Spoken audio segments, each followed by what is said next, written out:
Riley Cooper, that dude deserves a statue. Number one on your speed dial. Hey, I'll tell you what, I didn't know until a couple days after the fact. I was like, wait a minute, is he the MVP? Or we got the all-tournament team? No doubt about it. And then Ty Floyd, when I struck out 17, I stole it from him. But I was like, when has a pitcher been a part of 5 of the 6 wins in Omaha? What a performance.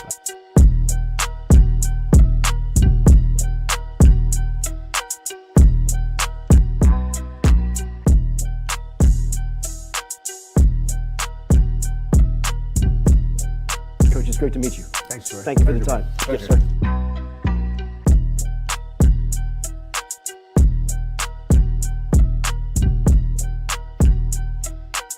Starting a little late, boys, at the spring game, obviously, as you can see.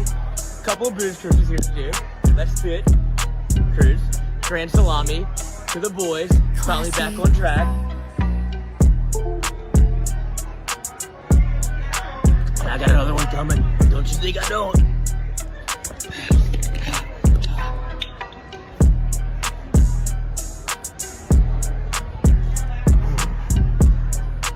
And that's how we roll in Tiger Stadium. Just watching the spring games that were on television, one thing that jumped out about your squad is your quarterback room is very talented compared to a lot of the league and a lot of the country. I wonder, is it easier to recruit that position when you have talent or when you don't have talent?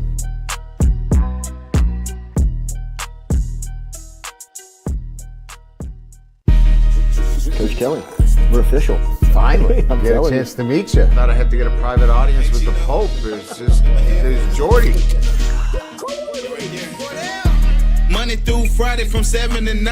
Yeah, you see the notification, we about to go live. We got all your favorite guests, we got them in line. It's the Jordy Culotta Show, And come have a good time. Tearing up, answering the question, and I thought, my God, if Chica is offered this job, she's going to take it. It's just a crazy, fun time at LSU right now. Isn't this what everybody loves? From the boot to the east to the west coast, no matter where we at, we open up the phone lines, come and join the show. Make sure you tell your friends about Jordy Culotta Show, yeah. Let's go! Let's go! All right. Big start. Big day. Nice start. It's the Jordy Culotta Show, come have a good time. Coach, it's great to meet you. Thanks, Jordy. Thank you for the time.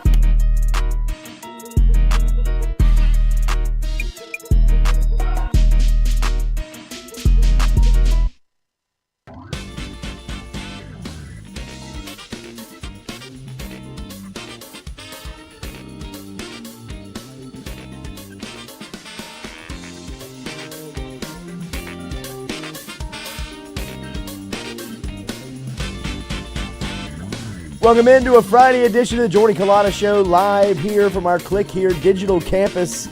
As daily, we're brought to you by RMB Builders, online at rmb-builders.com, and always on Instagram is where you can find them. As always, we appreciate you starting your weekend here with us.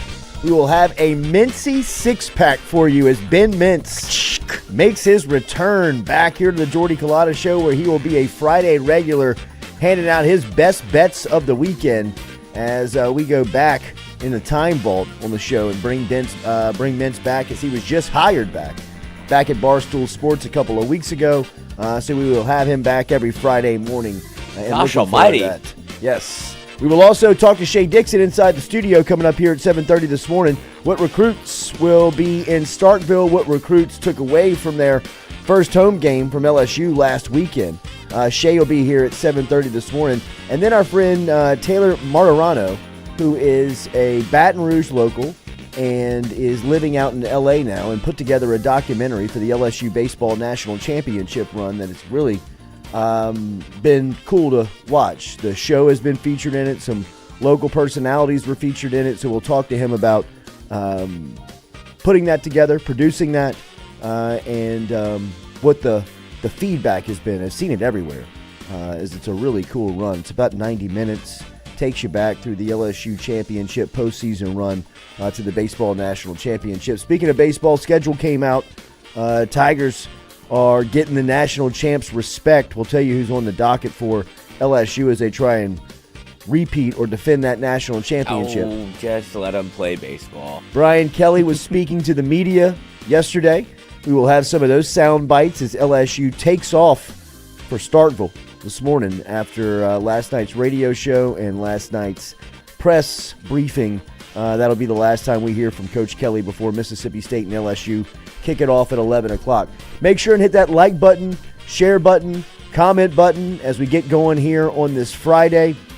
It was a Thursday night football for you in the NFL. Got going with an Eagles win as the Eagles defeated the Vikings 34-28.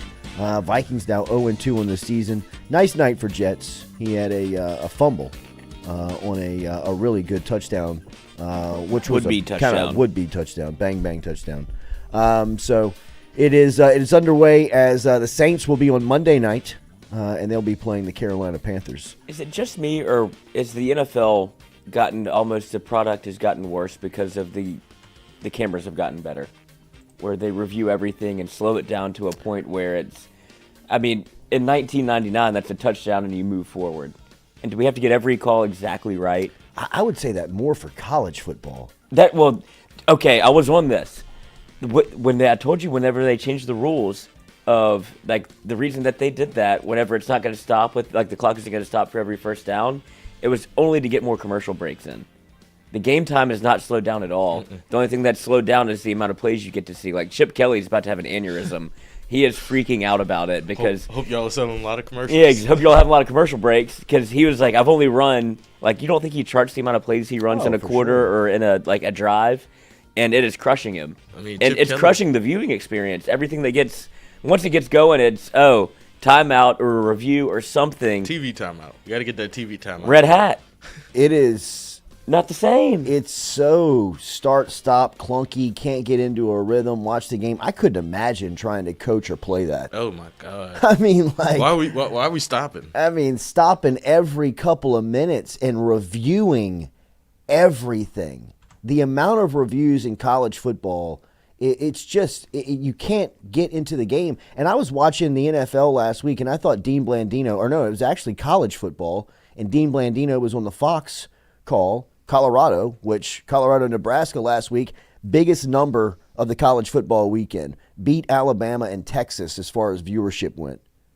And what the hell are you thinking, Colorado State's coach? All eyes on Prime. Well, what is this guy doing? Oh, my goodness. And, dude, they've had to deal with the TV timeouts more than anybody. I know, because with that's the team where that's the never had, advertisement but that team that's never had to deal with it. That's another testament to Prime. But back to your point. But Blandino's in the middle of the game, and even him, who is like the officiating rules expert of the game, a couple of the reviews, he was like, in this chance, there should be a earpiece to the review booth and like just be like, look, it's good. He's in bounds. Keep the game moving.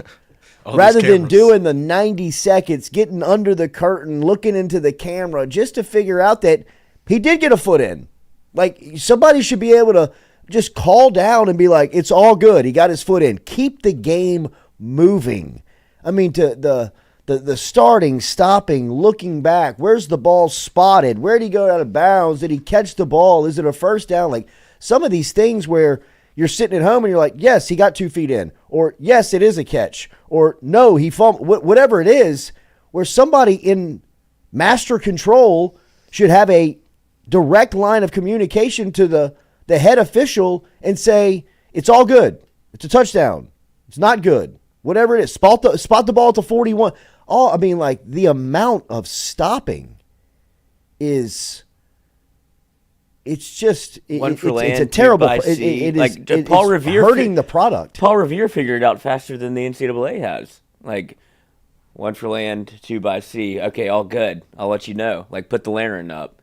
But it's unbelievable. And the reason I brought up Colorado is he has brought in all these players, all these transfers to where it's now they're all playing under the bright lights and getting this. The product has changed so much, and they're the ones that's having to deal with it the most. And they're the ones that you saw Prime yesterday whenever the coach came out and said what he said. I'll let you tackle that subject. But the practice whenever, like the call and response of him getting everybody together, and it was unbelievable how much they have. Like, Prime has their attention on 10. They finished his That's sentence. what I'm saying. And like, they pick up on it real quick. Like, that's not practice. That's something that was instilled in them. And BK does the same thing when you watched Like LSU Golden doesn't hit the same, but like this comes like off the cuff. He's like, it's what? It's like personal. And so you can tell that they've been like talking about some of this stuff, like going into the year, like this was almost premeditated. Like, look, this is what's going to happen to you. Like playing here, playing for me, spotlight's on, baby. And whenever it happens, guess what? You're gonna be in the shit with me. So guess what? It's what? Personal. And they pick up with like a drop of a hat. It's unbelievable what he's done over there, and the lack of time and bringing in his own players, and it could go south from here. But even the 2 wins that he has right now are unbelievable. The amount of control, I don't think it would. Colorado State has gotten their investment back first. I mean, remember, they were raising money. Colorado.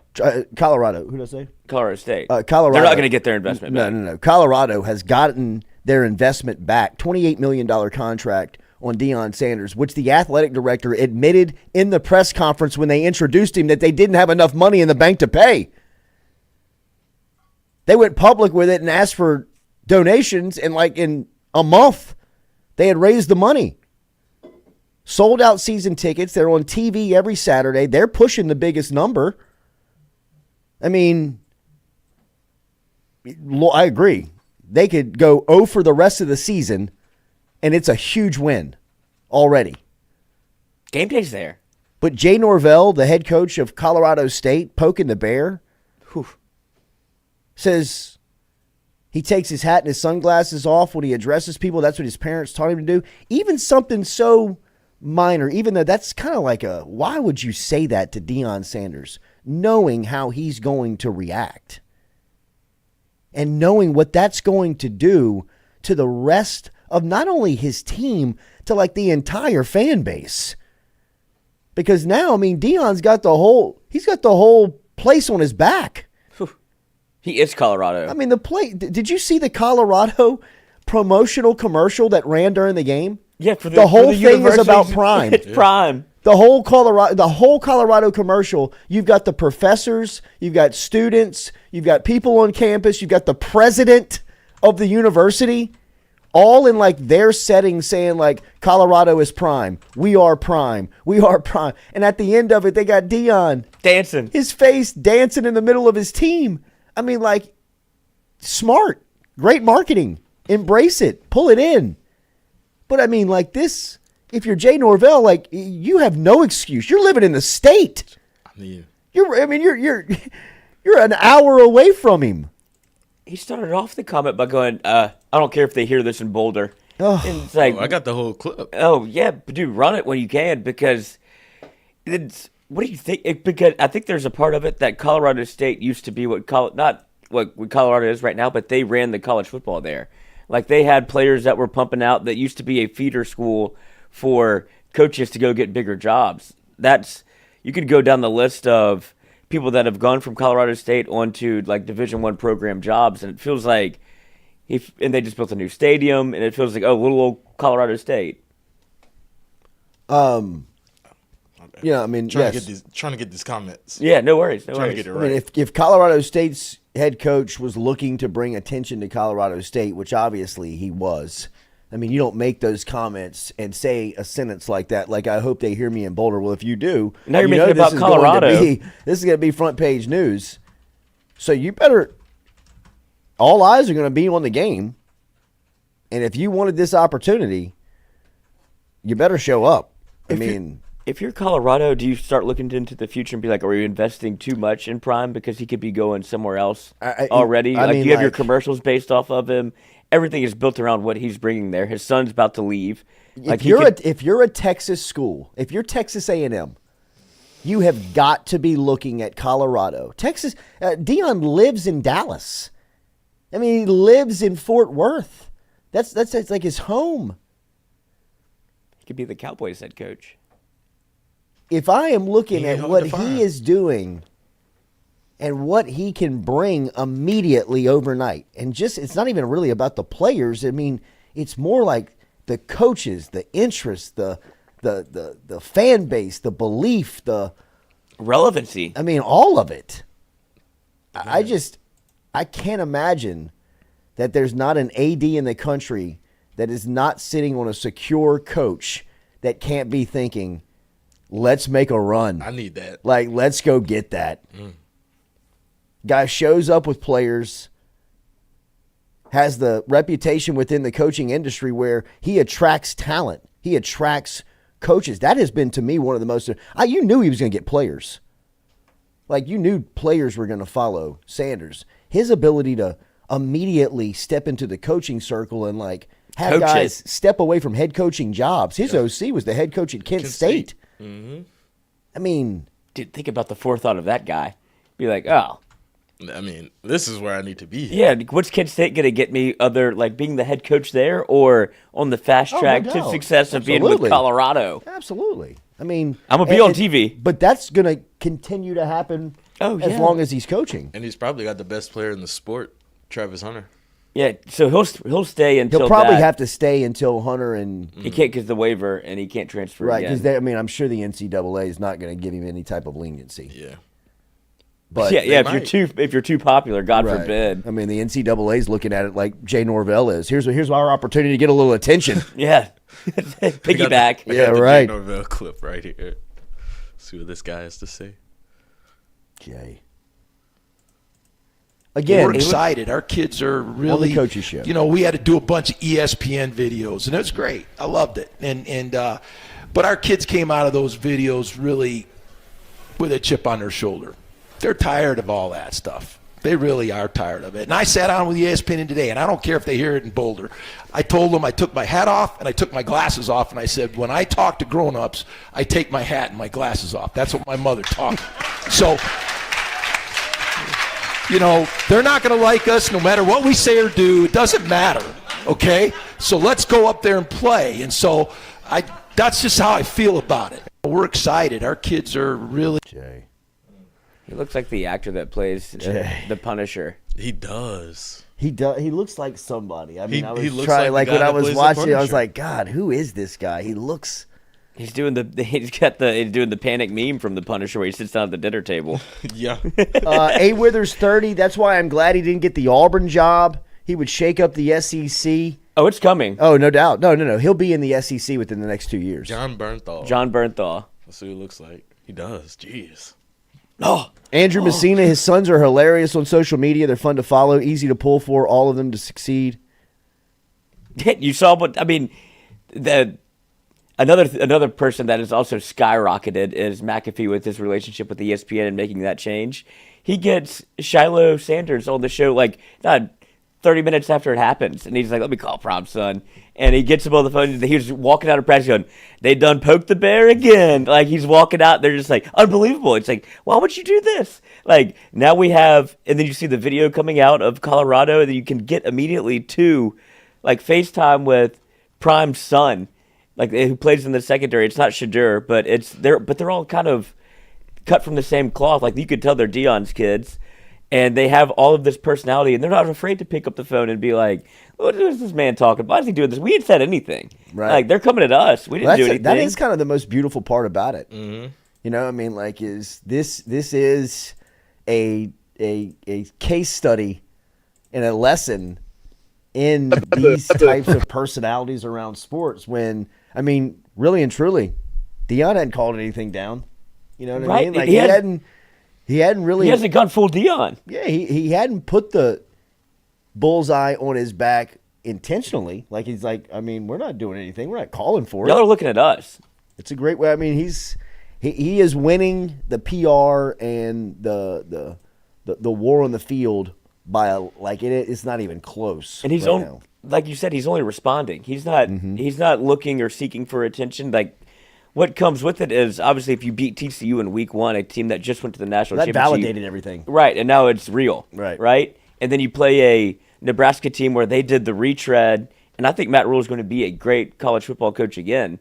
But you have Prime who did it with it his way, and then Matt Rule who's doing it the old school way of, all right, let me get here, get settled, get my players in. And Prime's like, I'm bringing 53 new people in. And they play, and then Colorado beats Nebraska. And Matt Rule was a legitimate head coach at Baylor, a legitimate head coach coming from Temple to Baylor, turns that program around after the Art Briles situation, and talk about being hit with some like, oh, this is worse than I thought. Like, I have to change this whole thing around. Well, nobody wants to go to Nobody wants to go there. I mean, and nobody he's wants doing to it go to again. It's Nebraska. another reclamation project from Baylor to go into the NFL. And now he's back at Nebraska. Now he's back going in college football into Nebraska, where it's another lose-lose situation where I want the black shirts back. And it's like, well, we're not that anymore. Like, Nebraska football is never going to be back the way that you think it is in No way. Nebraska. Like, when we stayed in Omaha, that guy's house was full, like, with stuff from the 90s still. Right. That was signed with the quarterback, and he was pulling up 1998 highlights of Nebraska football. What do you have, a Mickey Joseph jersey? Yeah, I mean, literally. And it was just like, this is what I'll watch. Tell you about a guy named Tommy Frazier. Yeah. Y'all want to see the option? And he was like literally watching old highlights and drinking whiskey probably, being Hell like, yeah. these were the days, dude. Hell yeah. Son, sit down. I'm going to show you yeah. what Nebraska football Ain't is. nothing like the 90s, boy. Look at him rally to the ball. Show you what football's like, Yeah. son. I don't know what they're doing down there now. But You ever heard of the wishbone?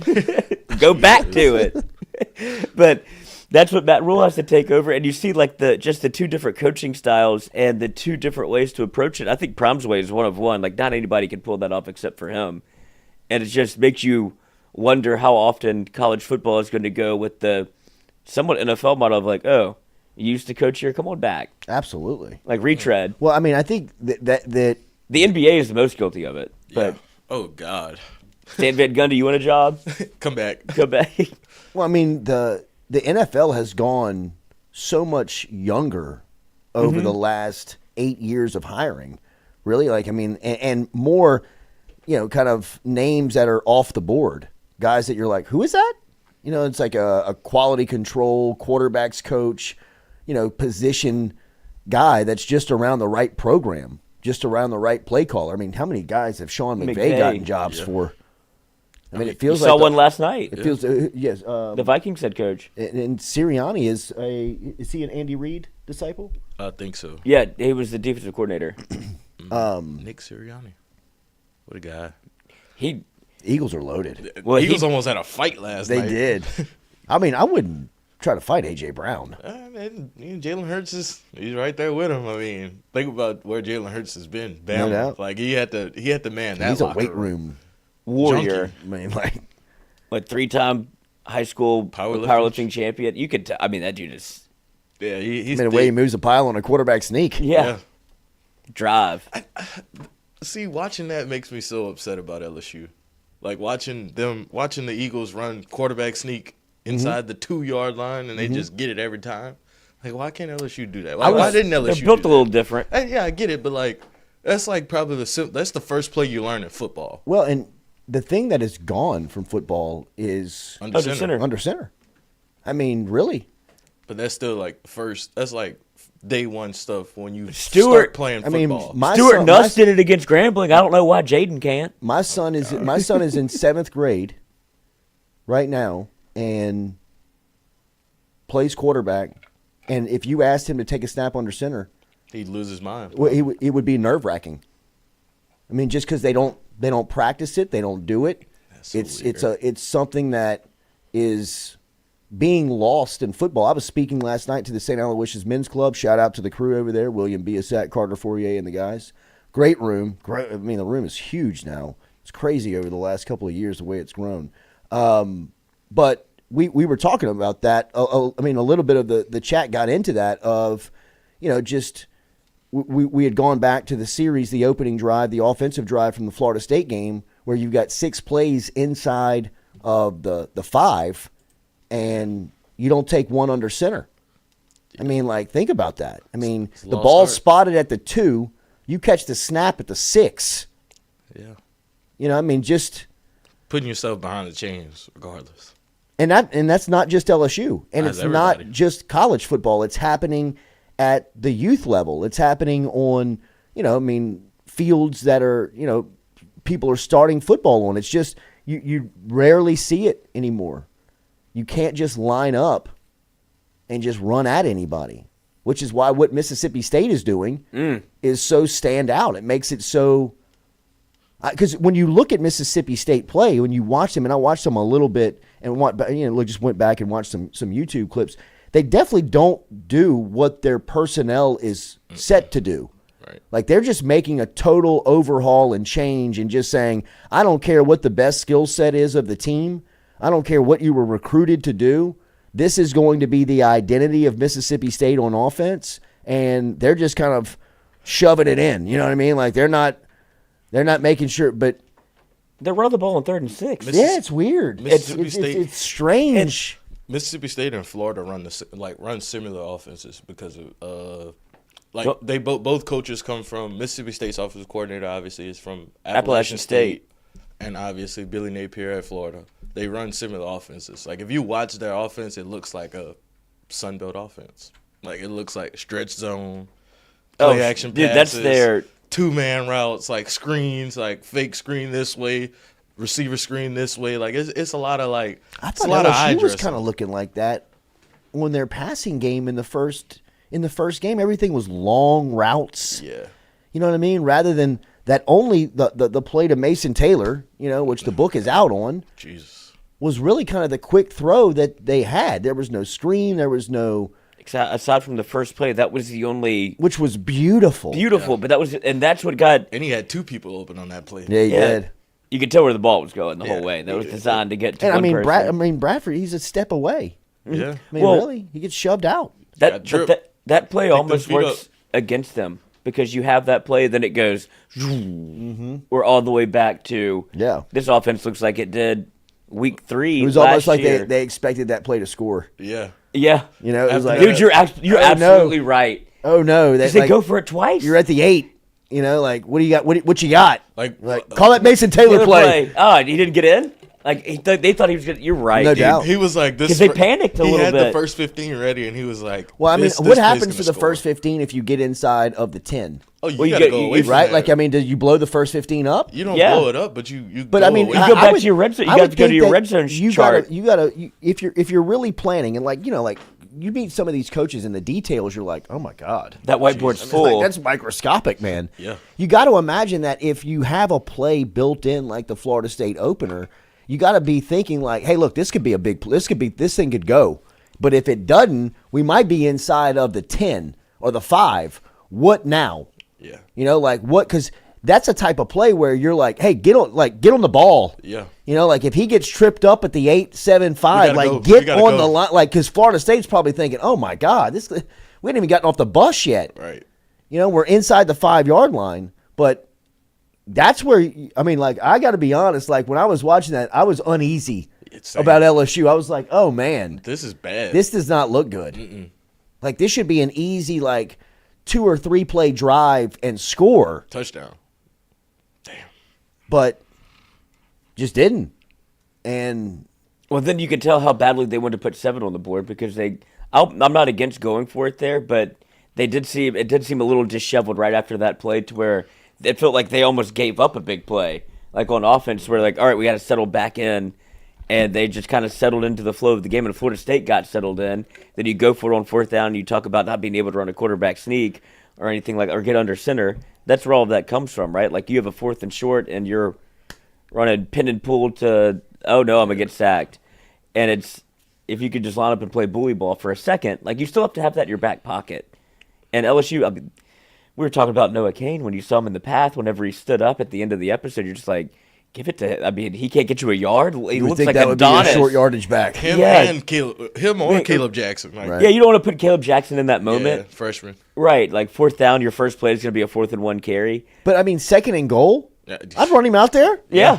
I mean, you don't got no film on this guy. Yeah, you don't think he wants to get in the end zone Exactly. I mean, against like you Florida think State? he's amped?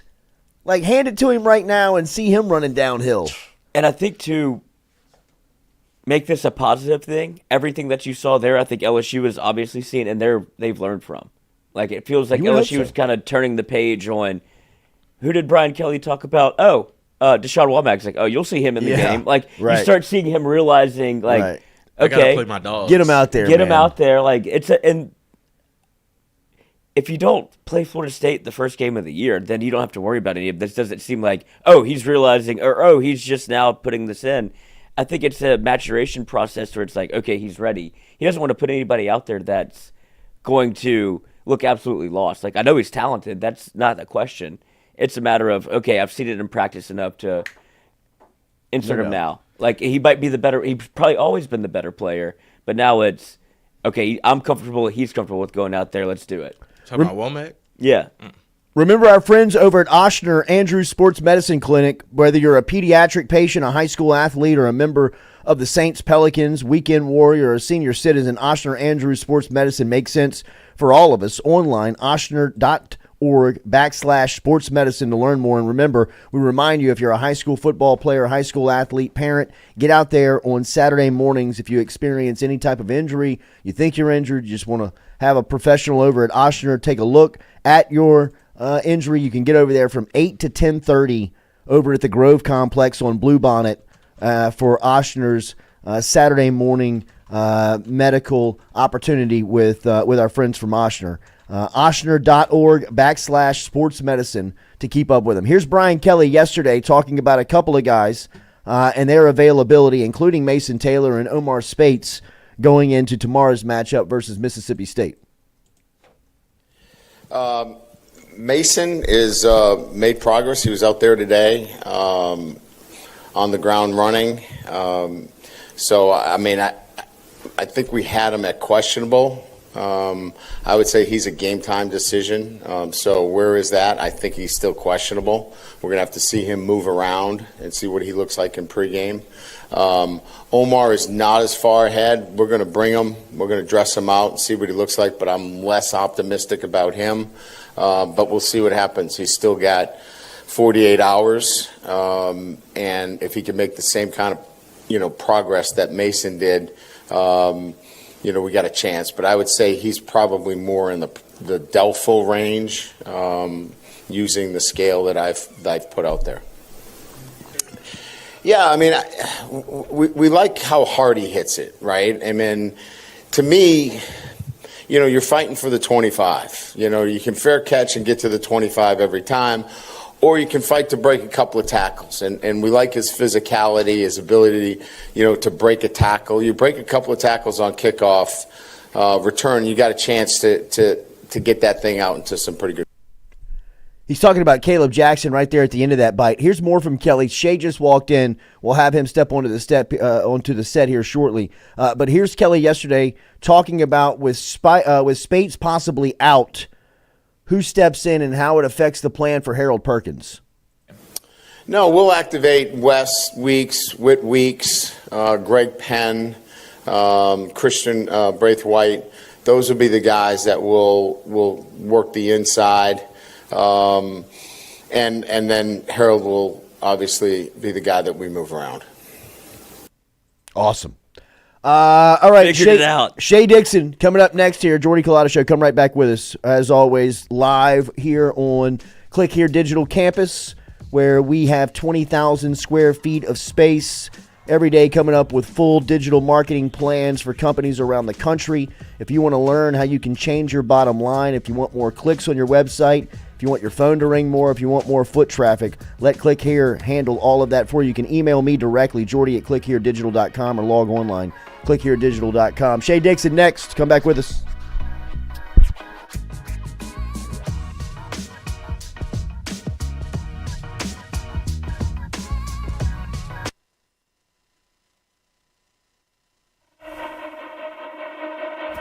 If you're in the market for a mortgage lender, you need to start with Doug Bickley and his team. Bickley has built a crew with over 50 years of combined lending experience. They've been in business for over 20 years, and they love helping their clients achieve the American dream of home ownership. They're also key with working in real estate agents and helping their clients getting same-day pre-approval.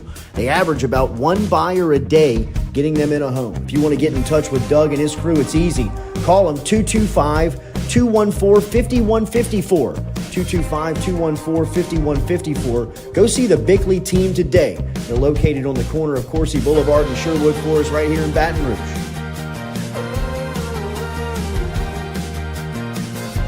What's up? What's happening? Chilling with a couple of cool guys. You? Chilling and watching some tube. Hold on. Did you do it? Hold on. Did you do it? Roof's up. Hold on.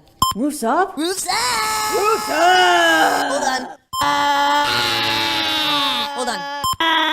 Hold on. Beautiful roof every single time.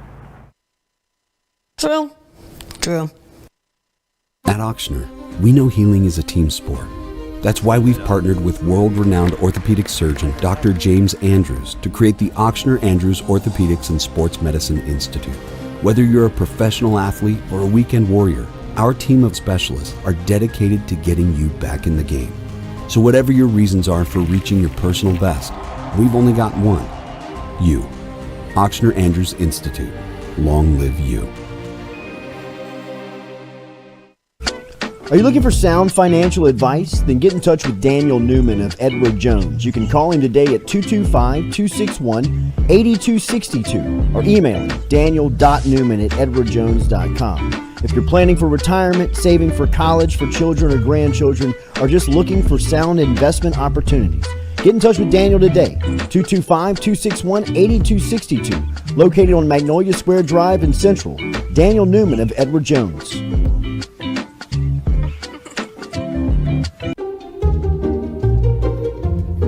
Can't put the cart before the horse. That'd be like, will you marry me? Do I know you? Never sign a contract with a roofer before he gets on your roof. Call Go Roof instead. We offer a free, no obligation inspection. A beautiful roof every single time. Bobby, goes in the front. Roof, roof, Go Roof. Belmont Stakes Race Training.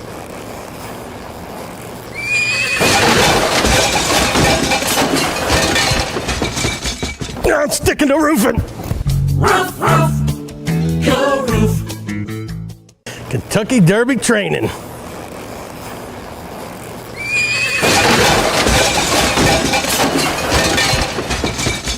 I'm sticking to roofing. Roof, roof, Go Roof. Offensive player of the game from LSU, Joe Burrow. Football is life. Football is Joe Burrow.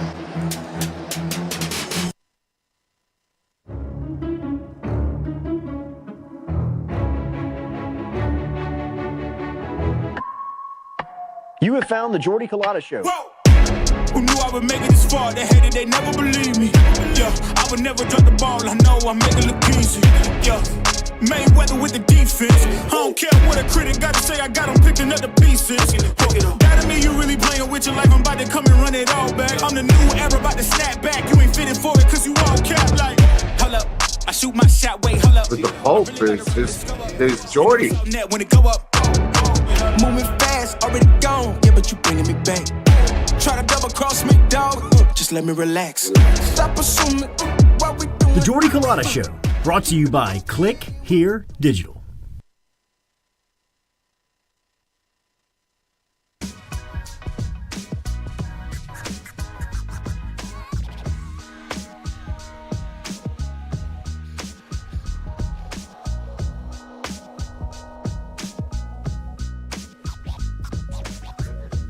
Stewie, read the stats off that you were reading about Colorado this weekend.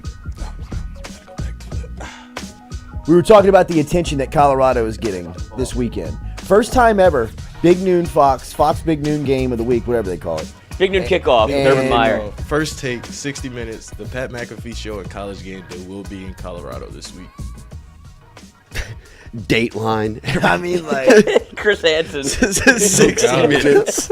Good Morning America. No, I mean, it might as well be. Yeah.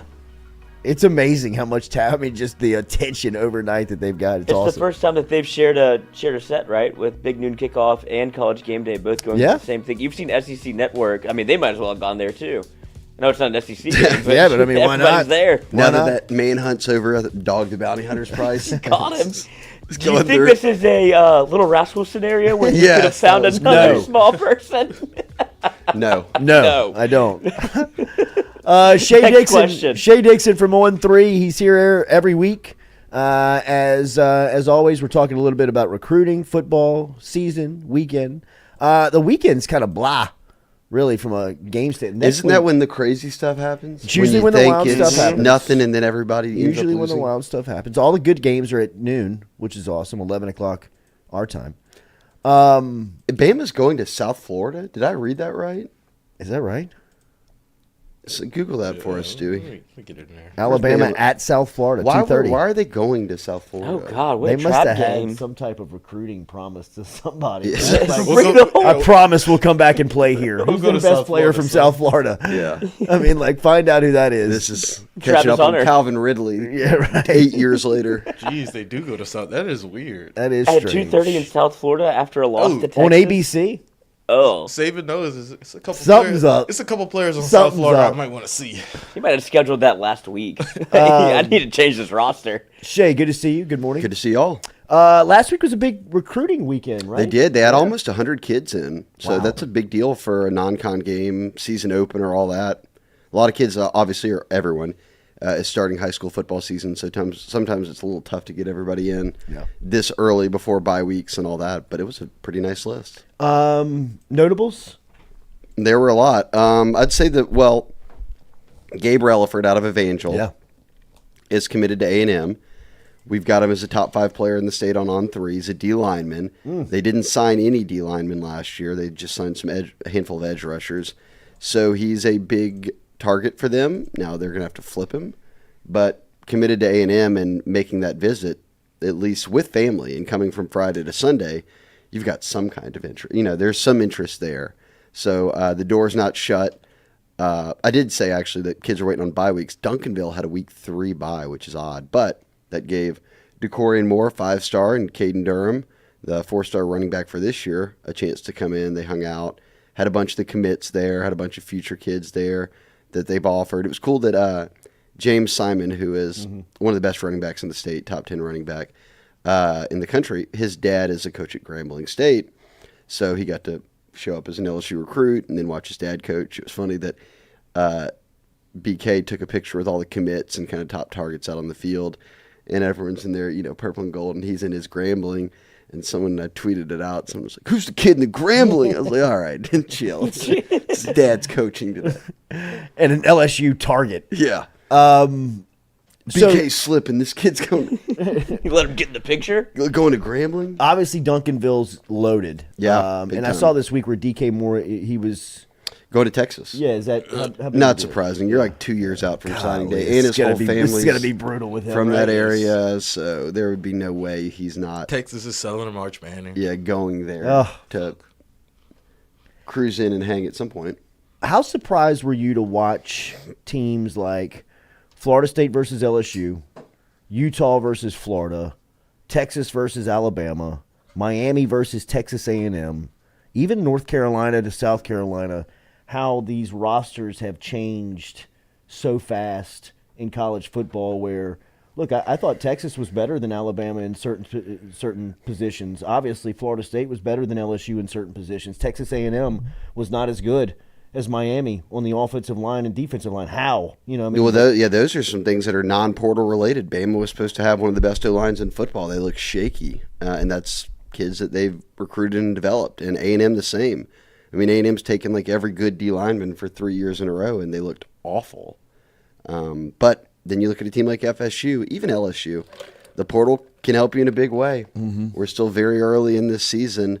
And I was thinking about this morning. This was a season that we thought, and it still holds true, I think, that the schedule set up really well for LSU. Like, yes, you got to go to Bama, but you don't play Arkansas in November. You play them early. You don't play, Florida's not that great this year. You replace them as the November game. You're playing a non-con game in late November. You get A&M at home. A lot of the SEC is kind of just middle of the road. These Auburn, States, Ole Miss, like all of this is very winnable. So I think we still have a lot of time to see this team and a lot of these transfers step up and play big roles. Back to Relaford, defensive lineman. As you said, no defensive lineman committed to last year's class or signed in last year's class. They've got a couple committed in this class, but they have swung and missed on the top 2 targets in the state in Relaford and McKinley. Where are they on Relaford and how likely? Who's leading the charge here? I mean, it's tough, obviously, with Jimmy Lindsey's situation. So it's kind of an all-hands-on-deck type thing where everyone's recruiting him and trying to build that relationship and sell him on the future. And I think that we'll see how things go as the next few months play out. He did say afterwards that he was firm with A&M. Everything he's saying is still very positive about A&M.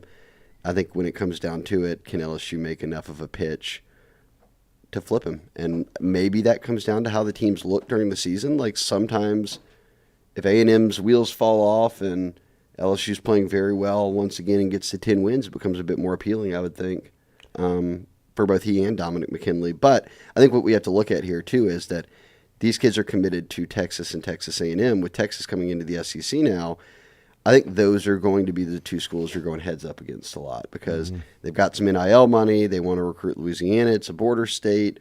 And for so long, more than a decade, it was Bama, who was the only team that was coming in here and taking high-level kids that LSU wanted. Now, in the past few years, it's been a lot of Texas and Texas A&M. I'm not even counting Arch Manning. I'm Derek Williams and Jacoby Matthews and all these kids. Like the number one kid in the state, if all sticks with the rankings and the current commitments, would have left 3 years in a row, 3 or 4, and gone to Texas or Texas A&M. So that's your new battlegrounds is those teams. Is there a timeline? Is there any news on Jimmy Lindsey? I have not heard anything. I haven't gone to digging on it either. Sure. I haven't heard much of anything. I think John Jancik's doing a lot of their D-line recruiting right now. So Bob Diaco's working with the Edge group, and so yeah, a lot of D-line kids we talk to say they hear from Jancik. So he's kind of handling that right now. What about from last weekend outside of Relaford? Were there any other big names that made any type of push on from LSU or the other side? Yeah, I'm trying to think. Okay, so the Duncanville kids were here. We talked about Relaford. A lot of the commits we talked about. A lot of kids for the future, 2025s. I mentioned James Simon, another kid from North Louisiana. Devin Harper out of Captain Shreve was down here. He's got offers from everybody. So they are doing a very good job of setting themselves up early for kids in Louisiana that are sophomores and juniors. Like they were... Every kid who's highly ranked or has offers, LSU is one of their first. They've been in on them. They've had them to campus. So they're not playing from behind the 8 ball, which is kind of the only times right now. McKinley was a guy they jumped on in January. That's about when everybody was getting on him, but in that span. And Relaford's offer didn't come until after he was committed to A&M. So I think they're trying to avoid that, obviously, if you can get the evals in early and trust your evals and the position coach feels good about it, then they go ahead and get in the mix. All right, now to this year's team and a couple of true freshmen. Do you anticipate Lance Hurd cracking the lineup this weekend, or how do you imagine they handle him? I guess I'll presume that Brian Kelly's telling the truth and that he won't start, but they'll come in and rotate right away. There's no doubt that they want him to be the starter because Emory gets to play his natural position. BK talked about on the radio show that Emory's athleticism will actually show because then you can pull him and you can do different things. And he thinks that will help the run game and diversify it a little bit more. So I think this is all about how do you get Hurd in but also make him feel comfortable. And I agree with BK. A year ago, they started Cam Wire in that game against Florida State, but then you had Will Campbell in there and they were moving guys around. And, like, that's a tough ask to go up against Jared Verse and that FSU D-line as a true freshman. So, as BK said, Hurd in week 1, don't do it to him. But week 2, put him out there. He played more than any other offensive lineman, first-team guy. They kept him in, obviously, got him a lot of first-team reps, some second-team reps. And I bet Series 2 of this week or 3 that he's in and then they're rotating. And we've seen that a lot from Brad Davis. Like, they did that the past 2 years. Yeah. Deshaun Womack feels like he's going to make his debut this week, or he made his debut last week. Yeah, It feels like he's going to. Yeah, I wouldn't buy like. I went to all the fall camp. We were at all the fall camp practices. You could see it. He was kind of switching from jack to D end, and then he was behind like 4 guys, and then like even in 11-on-11, we wouldn't see much of him, and everybody was kind of like, "Man, what's up, man? This 5-star like thought he was supposed to be the best player in the class." It's like, give it a month. It's like Denver Harris. It's like, give it a loss in a couple weeks and watch how quick they're like, "Hey, man, get ready." And then he almost killed a dude on kickoffs. I mean, tried to. Yeah. And then BK said, that wasn't me. That was 97. That's right. 92. 92. He looks good, 92. I think that was like Princeton Malbrew's number. And so like everybody in the press box like, damn, that's a big hit. Big hit. Langston.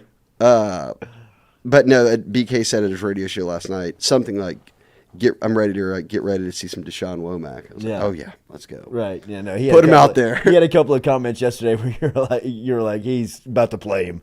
All right, what did you make of Denver Harris? I mean, I'm glad that he's out there. Yeah. That's the goal, is to have your best players in the field. And it seems like they like Zy Alexander. So Zy and Denver being your corners starting this weekend wouldn't surprise me, because that's what they did in week 2. Chestnut only played a snap against Grambling State. It was when Denver's helmet came off. Obviously, they wanted to give a look at Ashton Stamps, who I think could play a role. Welsh played some. And then we've seen Sage Ryan in week 1 at corner. I just think he's more of a nickel or safety. Yeah. So the goal is probably riding Denver and Zy Alexander. And I think I go back to what Matty B, one of my coworkers at Bengal Tiger, said this offseason. Think about what they did a year ago when it was Mekhi Garner and Bernard Converse, and then obviously Jay Ward played some there. But this offseason, they took these 4 transfer corners. There's returning guys. There's young guys. Like, they'll just rotate and all that. And he was like, no, they'll just pick 2 of the best ones, just play them the whole time.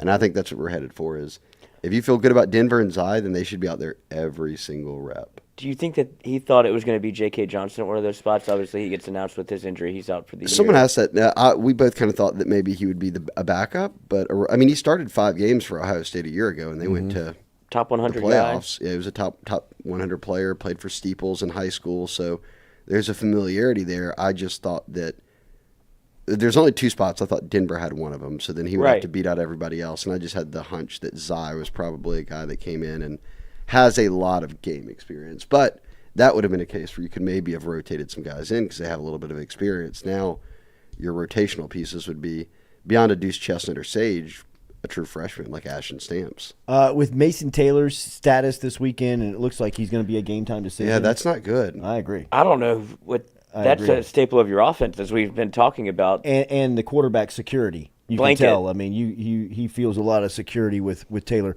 What happens there? Do we see? Obviously, it'll be freshmen, but who do it'll be Mac Markway, who's been their main inline blocker. But Denbrock uses so often that Mason Taylor in a variety of ways. They do that tight end drag kind of play where he's in motion and then they snap it and then they always kind of just dump it right off to him. He's your check down more often than not. He's reliable. He has come along as a blocker. He obviously pass catches. This is in an offense that wants to use 2 tight ends and already doesn't have much experience there. Losing Mason Taylor for an SEC game is not ideal. He's in the training room right now. Did I Pimpton? Do we see him this weekend? Yeah, I think we have to, because if Mason doesn't play, then you're only down to Markway, Pimpton, and McGohan. And Connor Gilbreth came in from JUCO. He's purely a 6'0 lineman, basically. So, yeah, we certainly could see some Pimpton this weekend, which will be interesting. He got in some last week against Grambling State. He caught a ball. That went for a yard. I think he was just excited to get it. We're a little surprised that they were giving it to him. Especially in the red zone. So maybe this week we'll see if they don't get him out there and run him around. You could run that same play with Pimpton that you run with Taylor, but then turn that thing up the field and throw a fade. Let that man go up and go get it. Yeah, wheel it. Just get him, one-on-one with anybody. I mean, I just would love to see it. When Pimpton walked out there, you didn't think he was a freshman. When he's just body type, you're just like, oh. Lord. No, he's like 6'6", 245. All of it. I mean. And now Speights may not play, or Speights won't play, it sounds like. Doubtful. What now? It's your boy. Greg Penn and the Weeks. And you play the younger one, right? I thought West looked good last week. I would roll with West and then put Witt in. Witt's the higher ceiling one. He's an excellent player, but I thought West looked really good last week. West does look. I thought West looked good last year. So he gets it done. We know that Matt House trusts Greg Penn. He played him the entire year last year, and then he played him this past weekend more than any other linebacker. But yes, if it's not Speights, and Kelly said they're not putting Perkins back at linebacker, they're keeping him at edge or moving him around. So that would be in a game where linebackers are very important. If State's going to run the ball like they have this year, that it would be on Penn and the Weeks brothers. What have you seen defensively that has been maybe the part that's got them off to the slowest start? Is it the tackling? Is it the personnel? Is it the scheme? I mean, are we counting Grambling as a slow start? Like, I guess out of the gates, that would have been. I would say the first 3 drives were alarming. Not alarming, but just, it was cause for concern, right? Yeah, tackling, and they just didn't look that locked. Like, it was just like, come on, guys. Like, you just got 31 in a row dropped on you in the second half. Come out with some energy and shut them down. And it was almost like they had that same, like they admitted after Florida State, like, oh, we thought we were just going to roll out and beat them. Yeah. Like, it's very tough not to think you're going to roll out and just Agreed. take care of it against Grambling State. Agreed. So after the first few drives, when they did lock in and that was not an issue for the rest of the game, it was like, all right, now here's the test, right? Mm-hmm. One, you have to play 4 quarters in Starkville because if you don't, let's say in the first half, well, now you're off to a slow start and they're in the game. If you're playing poorly in the second half, now the crowd is still engaged. Mm-hmm. Like, they're still in it. You didn't put it away at halftime, all of that. So 11 a.m. is a tough out in Starkville. We've seen it before. I will also say, remember, Florida, Auburn, A&M, they got trounced. Mm-hmm. Where else did they go last? Arkansas, they struggled on the road. They were not efficient on the road last year. Oh, God, you're right. So this is their first true road test, I guess. They lost Florida State.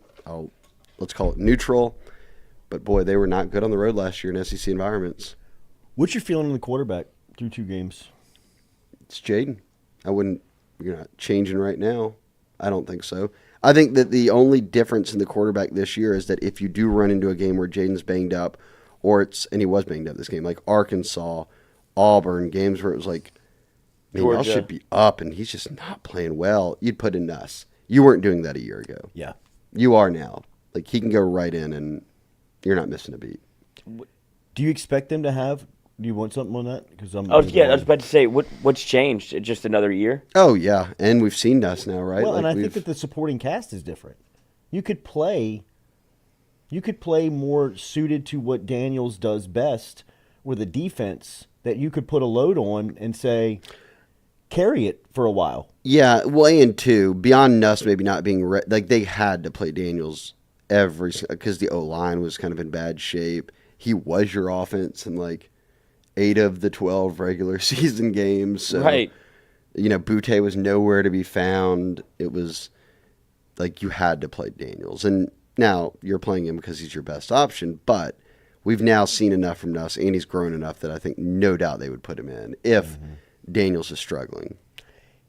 Is Aaron Anderson going to figure this thing out at punt returner? And do you think this is a mental thing now with the program, or is that too much? I mean, why do they struggle at this? I don't know. It's got to be mental then. It's haunting, right? I mean, like, even the Greg Clayton catch he made against Florida State is still but he caught it. He that was a top 10 highlight. He did catch it. He went over the head. I mean, like, that was almost like a halftime $1 million catch. Yeah. Like, we don't have to run after practice if you catch this. I mean... And it's like the ball boy doing it. And you can tell like if the ball boy catches it. You can tell BK wants Aaron Anderson to get the job. So then why wasn't he out there last week against Grambling State? Not trusting. I guess Grambling would be great opportunities to get there. But he went once, and it was like in the third quarter, and he fair caught it. Well, and I think it's because of the way the Grambling game started. If you give them the ball back on a turnover, hell could break loose in terms of Tiger Stadium, where they've went on drives of over 50 yards. I agree with Shea. If you really want him, that's when you jog him out there. That's where you gotta cut his teeth. But I think he was protecting against the chance of a turnover. Maybe. If it were that, they didn't punt the first 3 drives, so now you're punting in the second quarter. It's kind of tight, and it's like, okay, Greg, go out there and get him. Let's get some distance. Then they put Aaron in for 1. He fair caught it, and that was it. But I'm not a football coach. I don't get paid any money to do any of this, so they'll figure it out. But I don't do my job for free, but this isn't my job right here. I didn't. I don't get paid any money to do any of this. I don't get it. I didn't get. My ear. Why did they bail on Malik last year? Yeah, he fumbled twice in the Florida State game. But if you go through an offseason and you decide someone's your best player, don't just like pull the ripcord and be like, all right, we're done. Mm-hmm. Greg, get in there. One mistake. And it felt like that's what happened again at Florida State. It was like, all right, he made one mistake, and now you're rolling with everybody else. I agree. But let's not take anything away from Greg Clayton here because he's a stud. No, he is. And he had a nice turn against Grambling, but he looked good with go out there and catch it. He can do that. What do you expect this weekend? A win. I don't think State's that good. Mm-hmm. I think, and I'm very fooled by, kind of miffed, I should say, by. You've got a guy in Will Rogers who's about to pass up. I mean, he's about to move into the top 5 of SEC all-time passing from being in the air raid forever. Now he throws it 15 times a game. Like, I think he finished. They went to overtime last week. Yeah, And it was 17 like throws. 13 of 17. Damn. And they run a 2-quarterback system now with a running quarterback that got 6 carries last week. And then obviously Marks carried it 20-something times. So it's just, not only did they bailed on the air raid and went polar opposite. I don't get. And some people are like, oh no, they're not showing anything and they're about to come out and just start slinging it. Like, I'm not sure about that. They want to run the football. I don't think they're that. 3rd and 7. They line up and run it. LSU has no business losing this game. I They agree. should win by more than a touchdown comfortably. Good to see you. Have a great weekend. Thank you. Shea Dixon on 3. You can read his work there, or you can find him on X, Twitter, at Shea Dixon.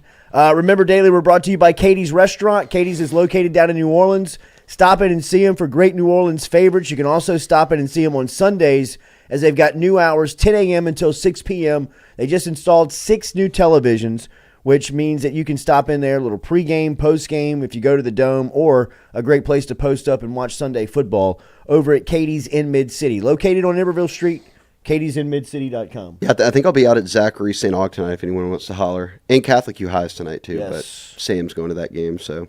They're playing at Superior?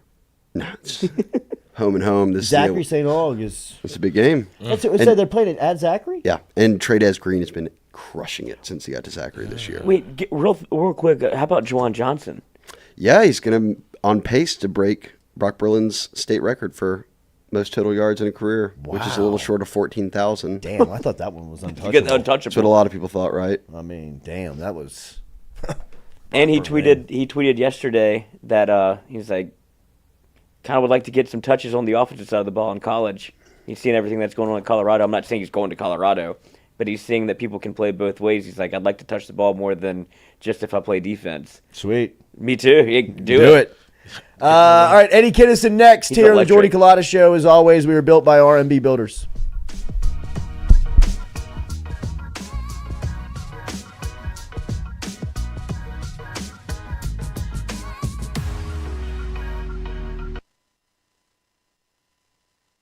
Red Stick Sports, a local staple in Baton Rouge to all sports fans, was founded back in 1981 and has remained a family business for over 40 years. Today, they still have the great selection on the floor, but they're also a leader in custom apparel for businesses, sports teams, and other groups. Take it from us, everybody over here at FM Digital Media. They help us out with all of our apparel. Let them help you out today. Go ask for Cody over at Red Stick Sports. Check him out online at redsticksports.biz. The Jordy Culotta Show is brought to you by A-Bears Lawn Maintenance. Commercial or residential, A-Bears Lawn Maintenance is ready to work. A-Bears can tackle all your homeowners association requirements. Call Blake at 225-485-8022. A-Bears Lawn Maintenance. In a wreck, Gordon McKernan Injury Attorneys is ready to go to work for you. Come meet your team. I'm your intake specialist. I coordinate your case and connect you with your attorney and paralegal. That's us, your legal team. Thanks. And we'll fight to get you every dollar you deserve. I'm your settlements and disbursement manager, and I'm here to get you paid on time. I'm attorney Gordon McKernan. Put our team to work today. Just call us. Get it done. Hey Tiger fans, when you're traveling through Natchez, Mississippi, make sure to visit Tom and Wright Granning at Go Mart and On The Go Deli, where you can fill up your tank and your belly. Go Mart has clean restrooms, community coffee, an awesome beer cave, and a great selection of anything you may need on your trip. Located at 4 Sergeant Prentice Drive as you're entering Natchez on the left. Also stop by Wardo's Po' Boys at 309 North Broadway on the beautiful Natchez Bluff, where the Po' Boys are so good you'll swear you're in Cajun country. At Ochsner, we know healing is a team sport. That's why we've partnered with world-renowned orthopedic surgeon Dr. James Andrews to create the Ochsner Andrews Orthopedics and Sports Medicine Institute. Whether you're a professional athlete or a weekend warrior, our team of specialists are dedicated to getting you back in the game. So whatever your reasons are for reaching your personal best, we've only got one. You. Ochsner Andrews Institute. Long live you. All right, buddy. Make it a good shot. Oh, yeah.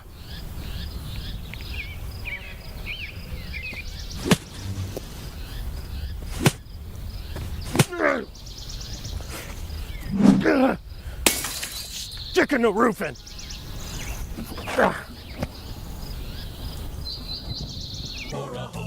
your roof or a whole new roof. Go Roof. Roof, roof. Go Roof. Hey, Greg, roof up? Roofs up. Roofs up. Roofs up. Roofs up? Roofs up. Roofs up! Beautiful roof every single time. True. True. Phil's Oyster Bar, a staple of South Louisiana since 1945, located in Southdown Shopping Center and online at philsoysterbar.com. If you log online, you can learn about the private party schedule, the catering menu, and even order online. Daily lunch specials Monday through Friday. Learn about the history when Gus Piazza took it over in the early 70s, made it an absolute stop-in for everyone who came through Baton Rouge, and now Anthony, his son, carrying on the tradition. Phil's Oyster Bar, Southdown Shopping Center, and online, philsoysterbar.com. Let's be special. Let's be strong. Let's spell greatness from the top. 1, 2, 3, 4, 5, 6, 7, 8, 9, 10.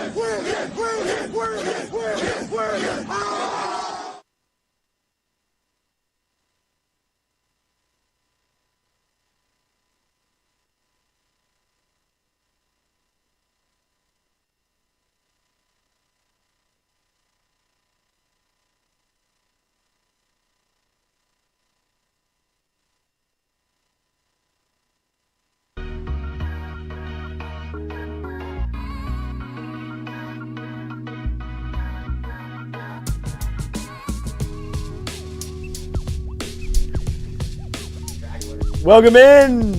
Welcome back. Friday edition of the Jordy Culotta Show here as always live on our Click Here digital campus and brought to you daily by our friends over at Go Roof, GEAUX, roof.com. You can get in touch with Go Roof simply by logging online where you can request a free quote right there, or you can give them a call at 927-8300, 225-927-8300, serving all of South Louisiana, all over. If you've got a roof claim, if you've got a roof concern, if you want somebody that's a professional to hop up on the roof and give you a inspection and let you know what you need, call the professionals over at Go Roof today, 225-927-8300. That is residential, commercial, or roofing repairs. You choose Go Roof every single time. GEAUX, roof.com. And if you choose Go Roof, you get a beautiful roof every single time. Online, goroof.com, and call them, 225-927-8300. 8300. We've been talking to one of our favorites, Eddie Kennison, each week as Ed and I are getting ready for a week from today. Brother, the opening to Football Fridays with the LSU Alumni Association. Welcome back to Legend. Ed, good morning. Hey, I appreciate you, Jordy. Man, the way you just read that commercial for Go Roof, man, I may want to call them and get me a new roof. Do it, Ed.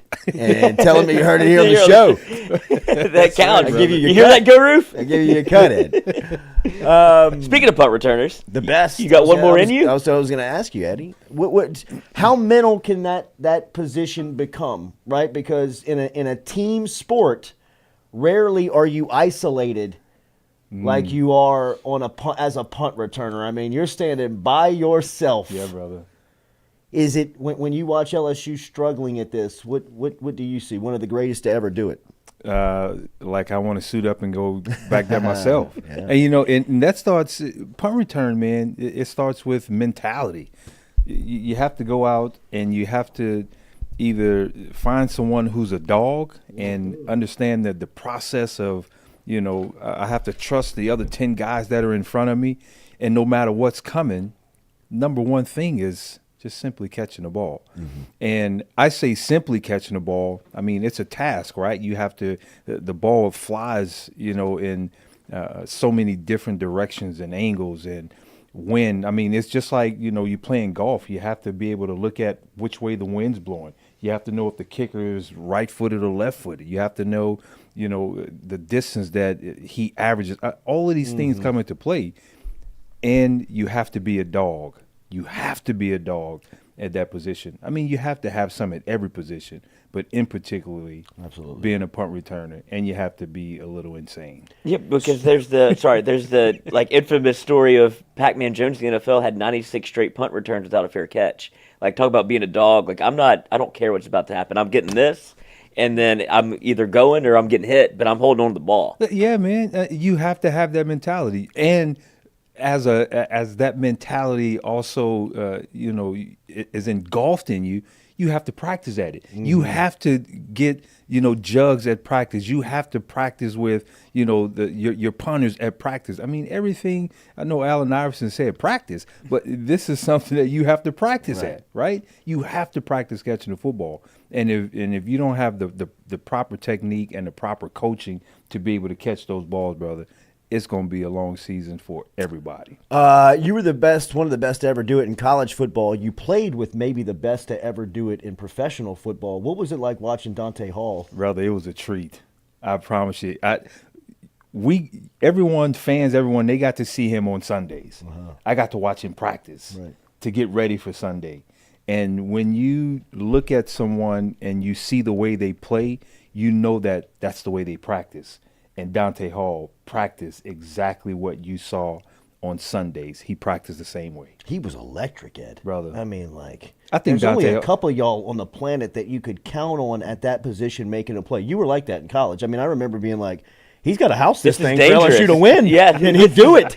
Don't punt it to him. Dante Hall would do that in the NFL. Yeah, brother. The human joystick. Human joystick, man. It was a treat to watch him. And then, they had guys, follow him a few years afterwards. Devin Hester, you think about that guy. I'll bring you back even before Dante. When I first got into the league, I used to watch this guy by the name of Amp Lee. Amp Lee. Brother, when Absolutely. I tell you, Amp wasn't as fast He was a as running Dante. back. He was a running back. Out of Florida State? I think it was Florida State. Yeah. And Amp was, he had that slow, he would juke you, but man, Amp Lee was a beast. Back in the day. That is a great pull. How about there, that, Ed? brother? I fell down some holes of some Eddie Kennison Kansas City Chiefs highlights, and what I realized, Ed, in watching that is how it seems like, outside looking in, you tell me, I mean, it seems like from your point of view too, they do a great job at like remembering the past players. Oh, brother. Every year, Kansas City, they bring back all of the alumni because one of the guys at some point will be put into the Ring of Honor or they will get recognized. And the Chiefs, they bring everyone who can, they bring them back in. They fly us in. They pay for our tickets. They pay for our hotel. Yeah. And, the Hunt family, let me back up before I really get into this. Jordy, when I first made it to Kansas City, 2001, it was my fifth team, and I had not met any of the owners of any of the other organizations that I played for. Wow. Lamar Hunt greets me when I walk in to Arrowhead. He greets me with a handshake and a hug. Did you know who he was when you were walking up? I knew of him. Like, this is the owner. This is the owner. Right. And then shortly afterwards, after the contract and everything was signed for me to go play in Kansas City, Lamar Hunt writes me a handwritten letter thanking me that I chose Kansas City and to be a part of his family. And from that point on, I knew that that's the place where I needed to be because it started with him. He was the first face that I saw when I walked into the organization. Wow. And after every game, he'd stand right, there's a door that walks into the locker room. Lamar would stand right at the door, win or loss, and shake every guy's hand that came in and said, "Thank you, great game." So it's not just Patrick Mahomes on why they're winning now. Not at all. And now his son Clark is the face. There's 4 kids total that all have a piece in it, but Clark is the face of the organization, and Clark is a replica of Lamar. Lamar would go out and shake hands during tailgate time before game time. Clark still does that to this day. So it speaks volumes on who they are as a family and the legacy that Lamar left and what he built during the time in his living here on earth. There is a ton of Eddie Kennison love in the Kansas City Chief faithful. I mean, like, just falling down a little bit of a rabbit hole. I mean, the comments of people, of like the memories they have of you when you're playing, bro. I mean, it's cool to see that, Ed. I know that has to mean a lot to you. It does. Football Fridays crank up a week from today, man. I ran into somebody, golly, I saw somebody this week that said, "I got my ticket and I can't wait to see you." And I'm like, oh, this is awesome. Like, it's starting to hit the street. People are starting to buy in.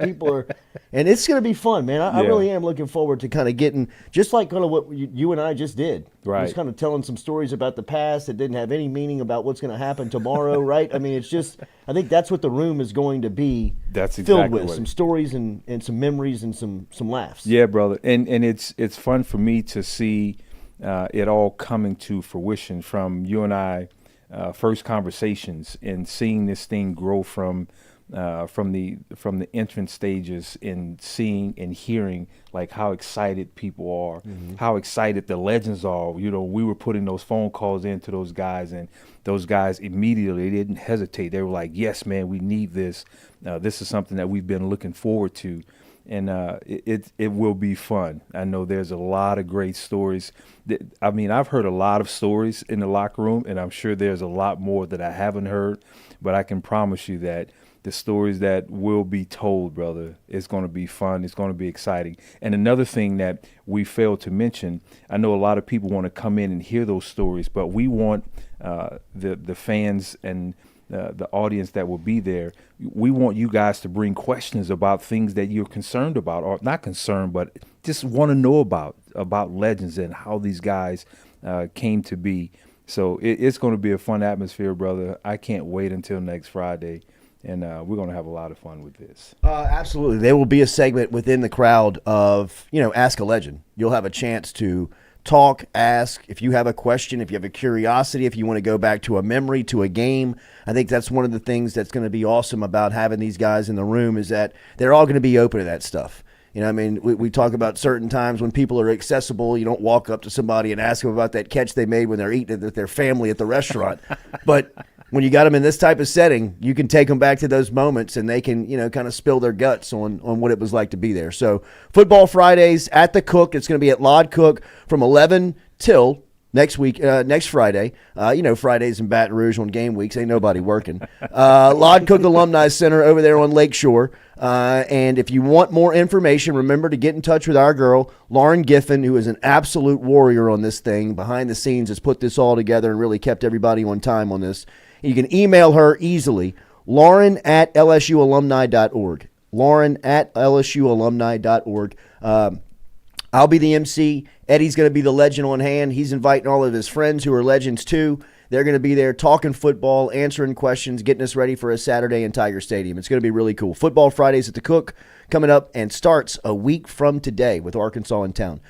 When we come back, we've got Jake Crane. Great to see you, legend. Yeah, thank you, brother. Eddie Kinnison, as always, here with us on a Friday. Jake Crane next here. Jordy Culotta Show, as always, built by R&B. Still living in Mississippi State's nightmares.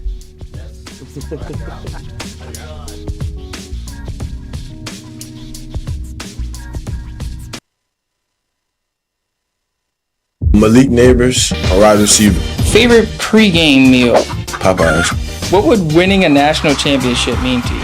It would mean a lot to me because, we seen a lot of the greats come through here, won their national championship, got, remembered for life. If you could have one superpower, what would it be? Probably fly. That or telekinesis. What's the best piece of advice that you've ever received? Do it wrong, do it long, do it right, do it light. Kyra Lacey, wide receiver, number 2. Do you have any nicknames? K2. What's the best piece of advice that you've ever been given? Stay humble. If you could have one superpower, what would it be? Fly. I be flying in my dreams. What's been the highlight of your partnership with us? The bike giveaway was one of the best things. I was pretty excited about that one. Texas A&M, I just got a point to prove because last year I dropped 2 balls I should have caught. I'm coming for them for real. That's it. Thank you, man. My name is Harold Perkins, and I play linebacker. What's your favorite pre-game meal or snack? Pasta with a little steak, something that's not too heavy. Any superstitions or pre-game rituals? I pray a lot. Just be me and God before the game. Perky worky. I like when they call me the percolator. I like that. If anyone gets in a wreck, who should they call? Gore.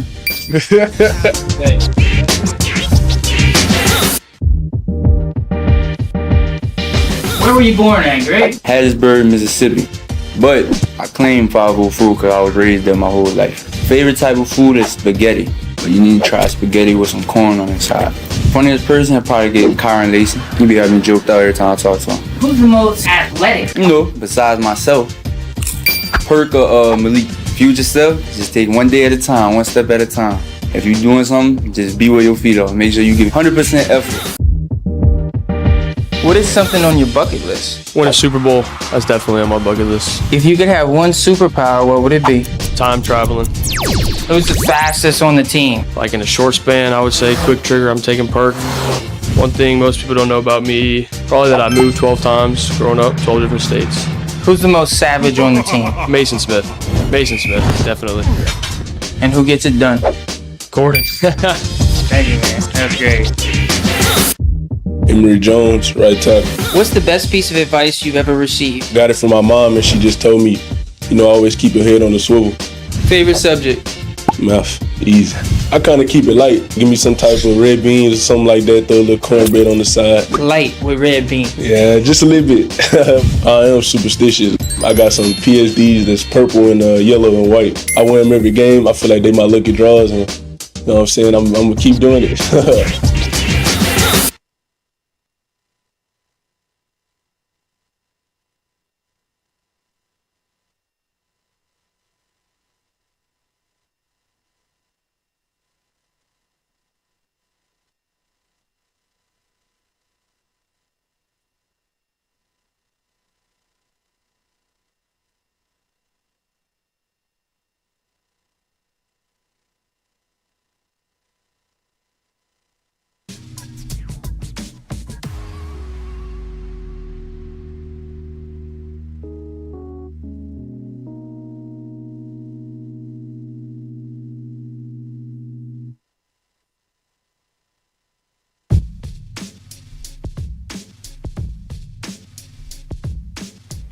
Welcome back. Friday edition of the Jordy Culotta Show. Eddie Kennison. We've got the legend still in studio with us. We got the 100-yard, 106-yard kickoff return, Mississippi State. That's right.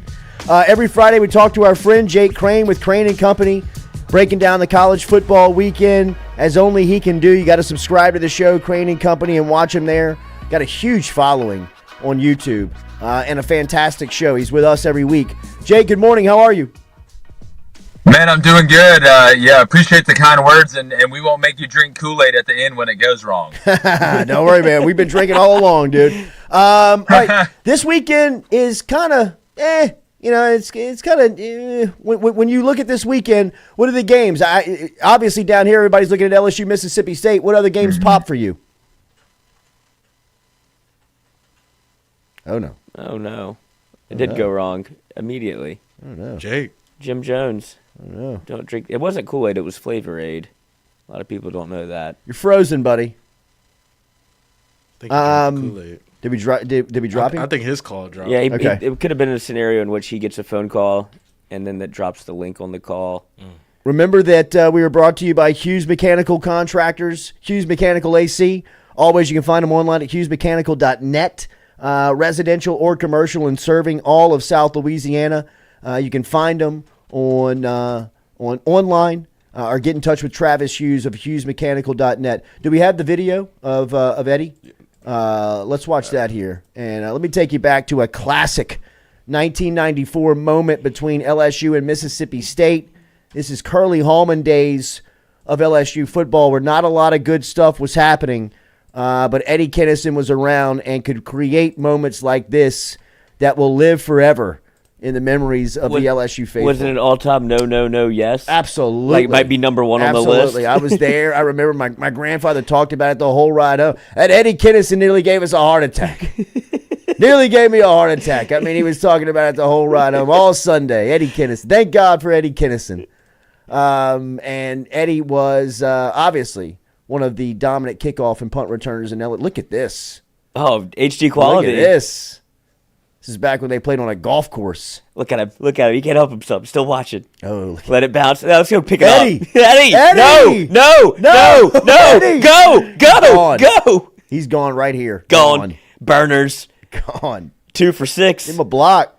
It's like Dante Hall. Is that Gabe Northern? I throw up the X. Who was 88's Gabe Northern reading you? And then, but Pat Rogers. Look at the Stadium, fans. the chain link. Let it run again. See who else we can find. All those people you high five were just cursing you 5 seconds before this. Oh my God.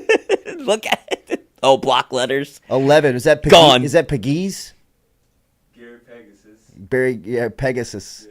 Oh, what a block. I'm the punter. Didn't even need it. Fine work. Poor bastard. What y'all think I was going to do? Look at the cups raining down. Yeah. 3 times the charm. Yeah, Look let at it run this. again. I forgot it was raining. Golly, it was wet that night. No cowbell to ring in sight. What a moment. Eddie Kennison, a legend. He'll be a part of our Football Fridays. He'll be there every week. Are you not entertained? Reliving memories like this and more, as that is such a cool moment for anybody. I remember I was there, being in that stadium, and that moment, what it was like for LSU fans during that time. But as we said, Football Fridays, Eddie and I, come join us. We'll be at Lod Cook over there on Lakeshore Drive. It starts at 11. Be a little time to network. It'll be a good room, man. We've gotten some really good feedback. Lauren and her crew have done a good job of filling that room up, and we appreciate the opportunity to be a part of it. Like Eddie said, he and I met about bringing something to life over on campus around LSU football, around the legends, around bringing guys back around that could, just talk about stuff like that, the memories of it. That's the cool part of this job for me, with being able to hear those moments with those guys. Is that Jacob? Yes. You got him back? No. Still frozen over here. All right. Maybe the thumbnail today. Gotta be. The moments that you get on a frozen or like a screenshot of it just rarely is it not funny. Yeah, rarely does it help you out as exactly. It's frozen. I don't think I've ever seen one where it looks good. I don't think I've ever seen an attractive frozen shot of anyone. Like, I mean, a business Zoom meeting, something like this, whether it's me or whether it's Mitch McConnell live. Anybody. Oh, God. I don't know if you can make anybody attractive in these moments. He's doing his best. He's trying. I told him he's going to be the thumbnail this week. Oh. At Adrian Bailey, Jordy, I have a picture with me, Curly, and Jerry D at an LSU camp. Wow, that's a classic. Did Curly and Jerry DiNardo get along? Couldn't have. Curly didn't get along with a lot of people. That's your answer. Right. I got Eddie no commenting in the corner. Right. Right. That's a good picture. If you got that picture, hang on to it. All right. Speaking of pictures, obviously the LSU national championship run in baseball was magical, right?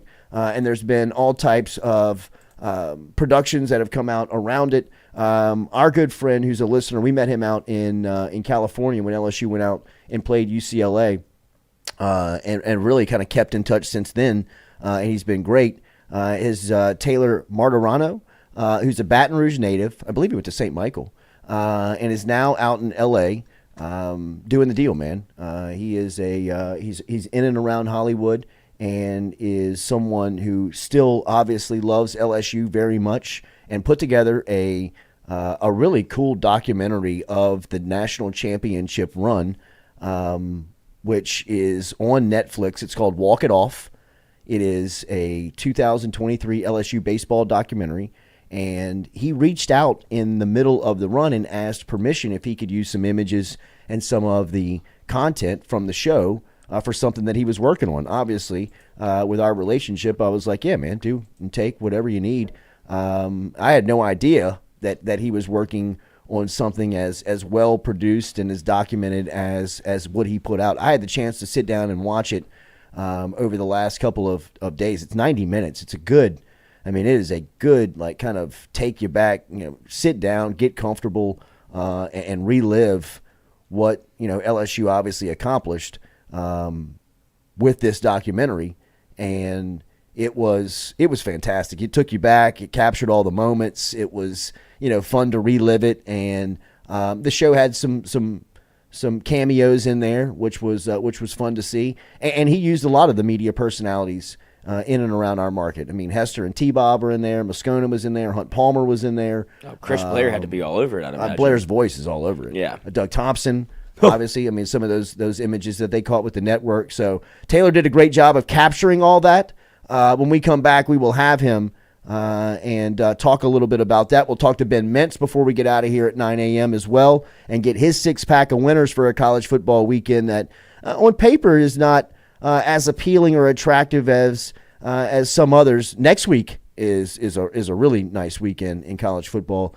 But this is kind of when the crazy stuff happens. We'll talk to Mintz about that before we get out of here at 9 a.m. But next we'll talk to Taylor right here on the Jordy Culotta Show, where we're brought to you and built by RMB Builders each and every day.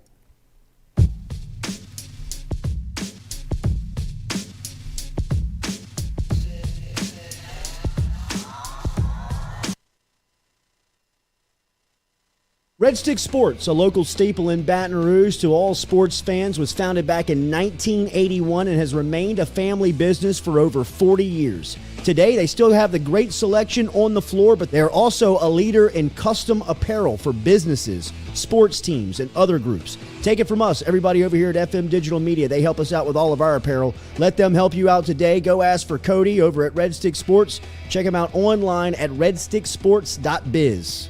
The Jordy Culotta Show is brought to you by Hebert's Lawn Maintenance. Commercial or residential, Hebert's Lawn Maintenance is ready to work. Hebert's can tackle all your homeowners association requirements. Call Blake at 225-485-8022.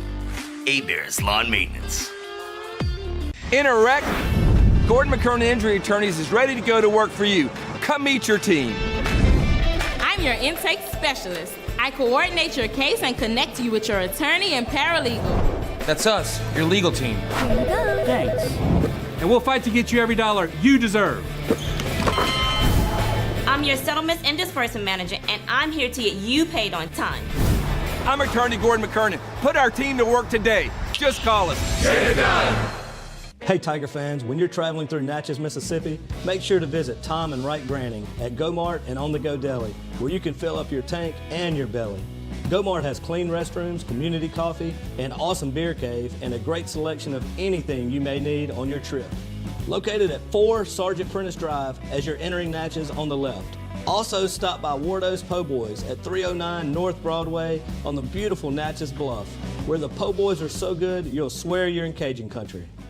At Auctioner, we know healing is a team sport.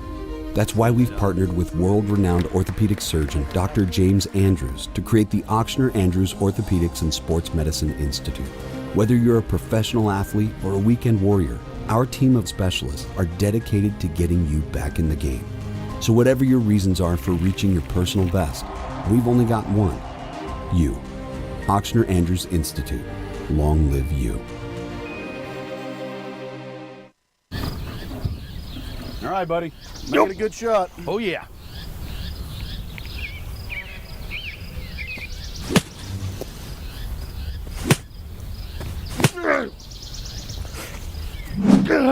Sticking the roof in.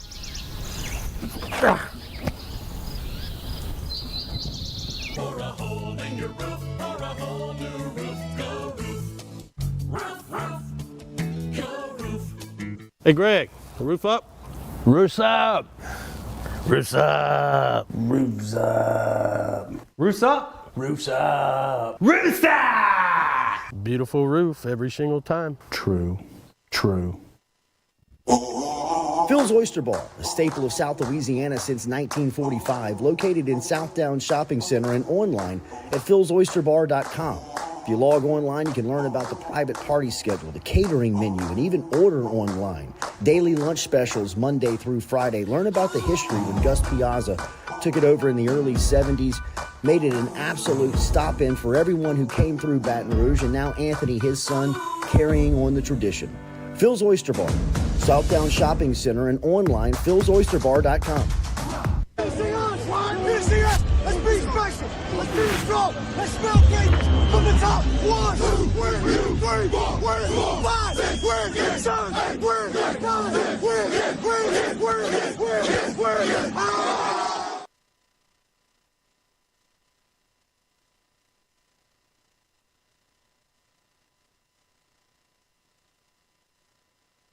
Malik Neighbors, a wide receiver.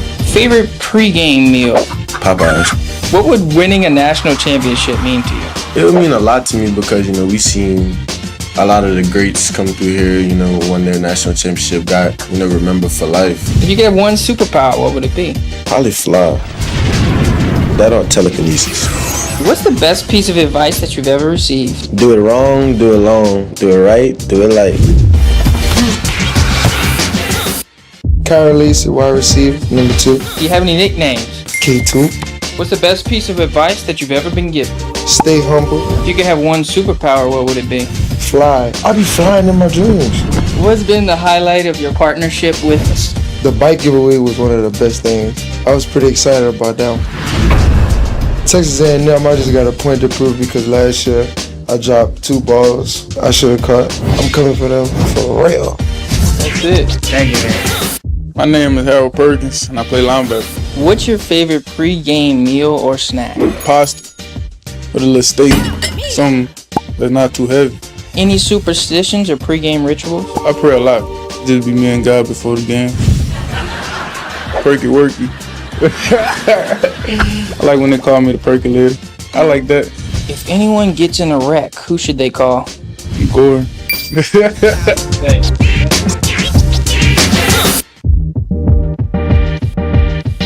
Where were you born at, Greg? Hattiesburg, Mississippi. But I claim 504 food because I was raised there my whole life. Favorite type of food is spaghetti. But you need to try spaghetti with some corn on the side. Funniest person I'd probably get Kyron Lacey. He be having me joked out every time I talk to him. Who's the most athletic? Besides myself. Perk or Malik. Future self, just take one day at a time, one step at a time. If you're doing something, just be where your feet are. Make sure you give 100% effort. What is something on your bucket list? Win a Super Bowl. That's definitely on my bucket list. If you could have one superpower, what would it be? Time traveling. Who's the fastest on the team? Like in a short span, I would say quick trigger, I'm taking perk.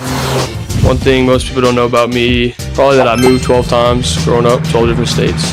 Who's the most savage on the team? Mason Smith, definitely. And who gets it done? Gordon. Thank you, man. That's great. Emory Jones, right tackle. What's the best piece of advice you've ever received? Got it from my mom, and she just told me, always keep your head on the swivel. Favorite subject? Math, easy. I kind of keep it light. Give me some type of red beans or something like that. Throw a little cornbread on the side. Light with red beans. Yeah, just a little bit.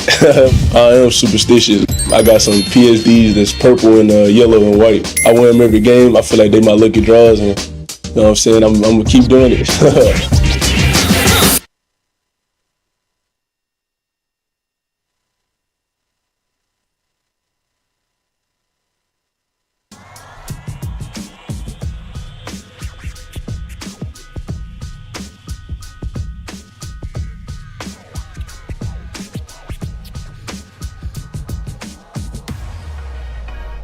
All right, welcome back here. Jordy Culotta Show live on this Friday.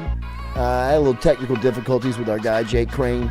We'll see if we can't get it right with Taylor here as we were talking about the documentary that we're urging everybody. I've had a lot of people actually tell me that they've seen it coming up and saying that they saw the show involved in the Walk It Off LSU baseball documentary that you can find on YouTube right now. And let's go out west and link up with a Baton Rouge native who's doing good work out there.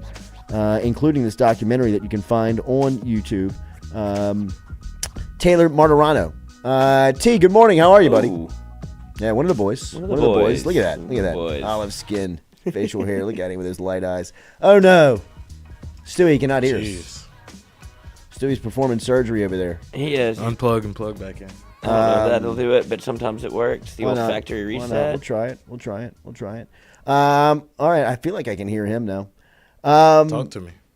Barker Brothers Plumbing and Works. Shit happens. Barker Brothers Plumbing and Works. Remember, you can find our boys. Taylor Martirano has a great LSU baseball documentary, Walk It Off, that we want to tell you about. You can find it on YouTube. Let's get out of this screen and see if we can't get more. Can't get it fixed up before we come back here. What's happening? What is going on? All right, so we were talking LSU, Mississippi State, all throughout the show, and I'll give my prediction here. as LSU Mississippi State will tee it off tomorrow at 11 a.m. The key to this one is LSU is going to have to stop the run. To me, that is going to be the biggest challenge or biggest that's the point of the game, the part of the game plan that LSU has to execute, in my opinion, to win it.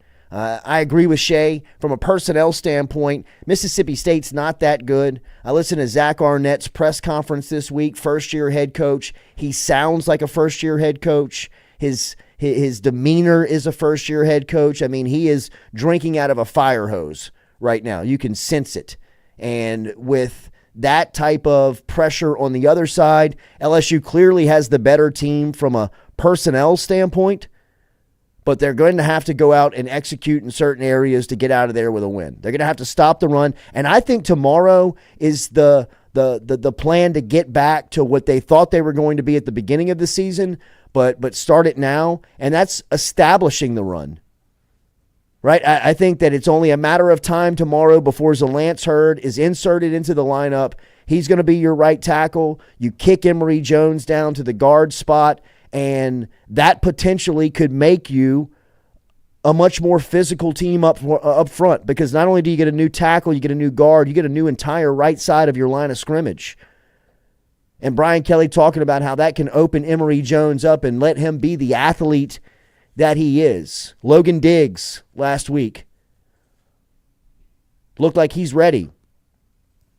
So can LSU stop the run, and can LSU establish the run is going to be the two areas that I think LSU must have or must execute to win the game. I think they do it. I think Logan Diggs, what I saw from him last week, I can't wait to see the right side of the line of scrimmage on the offensive line for LSU with what that looks like with Emory Jones and Lance Hurd. And I think they're able to run the football. And Mason Smith tomorrow, this is another test on coming back for Smith on this foot. So, on this ankle.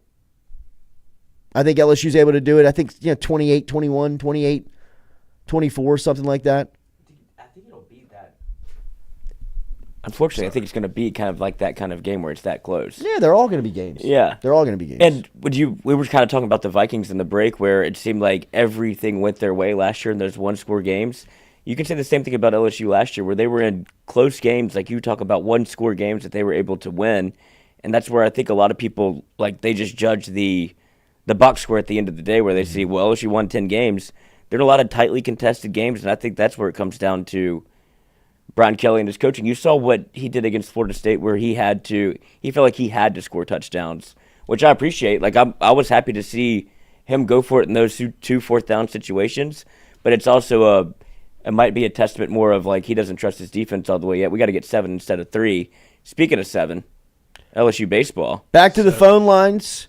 Let's link up with our guy, Taylor Martirano, one of the boys, as he is out in Hollywood carrying the South Louisiana flag for us and still representing LSU. He's got a great documentary on YouTube. We suggested it's called Walk It Off. It is fantastic. Taylor, good morning. How are you? Good morning, man. Thanks for having me. Sorry about the tech difficulties there. No problem. It's probably on our end. Tell me about the thought to get doing this, and then obviously going through the production of reliving this great moment for LSU fans. Yeah, man. I think probably like most LSU fans, whenever the championship went down, afterwards you're just basking in the glow of how great everything is. And I was talking to my dad and my cousins and friends that were LSU fans, and what I really wanted was a highlight video that had the local calls with Chris Blair and Doug Thompson. I know we can find it in spurts, but I wanted it kind of for the whole run. And then I just thought, man, maybe I can do it. And then just when I started editing, it just became a way bigger thing. And I had the idea to just kind of do the whole postseason run. It started as me just wanting to be able to watch it, and then I just got to work on it, and it became the whole thing. Wait, this isn't exactly what I want to see. I want to see it all at once. the compilation. Yeah, exactly. Yeah, man. People are talking to me and say it's getting such a good response, which is cool. But if I'm being honest, it's it makes it easy when the run itself is such a magical thing. Yeah. What was it like for you kind of being away from I guess, what is it like being I get the sense of how big of an LSU fan you are just by our relationship and the way that we text back and forth on, that kind of being the commonplace of our relationship. But what is it like being as big of an LSU fan as you are away from home, like you are out west? Yeah, I mean, I think the biggest thing is it's funny when people out here say that they're sports fans because they really just don't understand it. It's like, oh, I'm a diehard USC fan. But then, it's like you don't understand the entire city, even if you're not going in the game, is at the game tailgating if you're in Baton Rouge. Right. And I think that's just a thing. Like, everybody thinks they're a big sports fan, and then when they really hang out with me or try to watch football with me, it's like, oh, you're on a whole nother stratosphere. oh, I get it. You're a psycho. You know what I mean? It's funny, dude. One of my friends that also went to LSU with me came out to visit me one time, and my girlfriend, I told her, I was like, hey, we might get a little rowdy, like drink a little bit and stuff. Up here. and it was like, oh yeah, I get it. And then after he left, she sat me down and she goes, so like, yeah, you're kind of like, y'all are crazy, y'all get drinking. It's just like that LSU, like if you went to school there and are a big sports fan, people just don't understand it if they didn't grow up in it, That's great. Right, and if you weren't like that, if you came back to a game and you had your like SoCal vibes, it would be like, dude, what happened to you? Like if you're not on 10 and hammered and yelling at the TV, like that's what LSU football fans do. Like, what do you mean this is weird? And if you came back with California, like, oh, dude, it's cool, we can just go somewhere else, go get a bite to eat. They'd be like, what happened to Taylor, dude? He got Hollywood. Yeah, I mean. Yeah, well, it's also funny because I think, in all relationships, there's going to be times where the person on each side feels like, oh, why is they making this such a big deal? And I remember the best rebuttal she's ever given me is like, well, it doesn't make any sense that you let a game not going your way, that you have no association with anyone on the team ruin your entire couple days. And it's like, all right, it's you don't get it. You don't get it. That's you not understanding. Yeah. They wear the colors. That is the school that I went to. Paid that school my money. Yeah, exactly. So what was it like reliving it through the production of it? Dude, it was awesome. I think it was obviously a lot of fun, but it was a lot of work. I think the thing that was the hardest about it creatively was every time there was a big moment, like the Tanks walk-off, probably the one that I spent the most time on. It's like that period in the documentary is probably like 5 or 6 minutes long. But I just felt this immense amount of pressure because of how much time I was putting into it. Like, I have to nail this. And there's so much good footage, and it's like picking the right song. And, there's 15 different angles of that play. So trying to figure out how do I use all the footage but not make it repetitive and not ruin the moment. It's like the Trey Morgan bunt play or Pearson's catch or any of Belloso's giant home runs. So every time there was a big moment, it always took me a while to kind of really look at the footage and kind of figure out how I'm going to put this together in a way that feels like it elevates it more than just showing you the highlight. We will have the link on our social media today pinned to the post that we peeled from this interview. It's easy to find it, though. If you're on YouTube, you just type in Walk It Off LSU baseball documentary. I've gotten a ton of feedback, man. I mean, just kind of being out in restaurants. I was at an event last night at the a local school at a men's club, and 2 people walked up to me and told me about that. They had seen it and loved it and mentioned that they had saw the show on it. So thank you for the exposure that you've brought to us, and it was fantastic work, man. It was great work. Thank you for allowing us to be a part of it.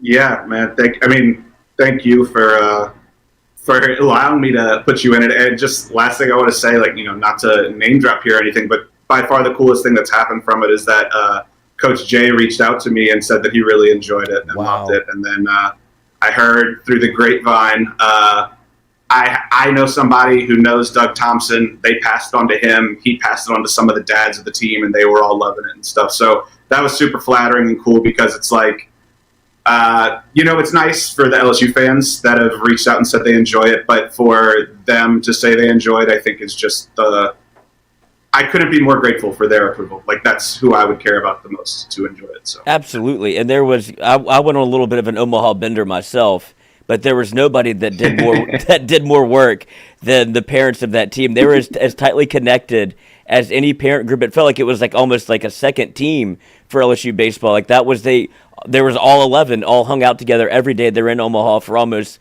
15 straight days where they were just going through it. And to get their approval, like, that's not shocking at all. They love that team. I don't know what they're going to do with the rest of their time now. They were so tightly connected with the LSU baseball team. It's one of those stories that I'm so glad that you got, that you had like the foresight to tell again, because there's so much behind the scenes stuff and so much things that'll go into it. It's almost a little bit like 2019 LSU football, where so many things came together at the right time that it's a story that's going to live on in a time that, you don't know if you're ever going to get that again, where it feels so tight-knit and all the players on the team. Like when you can look back at 2019 LSU football with, you have a Burrow, Dylan Cruz, like you can make all of the comparisons where what a roster and what a team that lives on in infamy almost, if you're anybody but an LSU fan. Yeah, dude. I mean, I couldn't agree with you more. And I don't know, I know baseball obviously has a great history, but I do be curious about Jordy's opinion on this. Like, I was younger, earlier teams were winning. I remember 2009 really well, but the ones before that, I was pretty young. And I just wonder if the people that were a little bit older during that run feel like, does any of the stories of LSU baseball feel as dramatic and like storybookish as this one? I just feel like, maybe because I was more invested in it, I just felt like there was so many amazing storylines and the ups and downs of the whole run, and how, feeling like, oh, we don't have schemes, or we got to beat Wake Forest twice. Even beating Tennessee after we lost to Wake Forest that first time felt like a mountain. And so I'm just curious, Jordy, your opinion on if it feels like the most magical season run ever in LSU baseball. It's up there for sure. And, as a kid, when it was all happening, when you were young, it felt like almost Camelot. It felt like almost like a Disney World, where it was, you forget, they didn't lose in the 90s. Like, they never lost one. Yeah. So it created this, it created this feeling of just like almost like you were invincible. And that was the feeling of being a young LSU baseball fan. The 2023 LSU baseball fan, to me, has much more of a story in the sense of, a lot like Lloyd, I agree. You played everybody.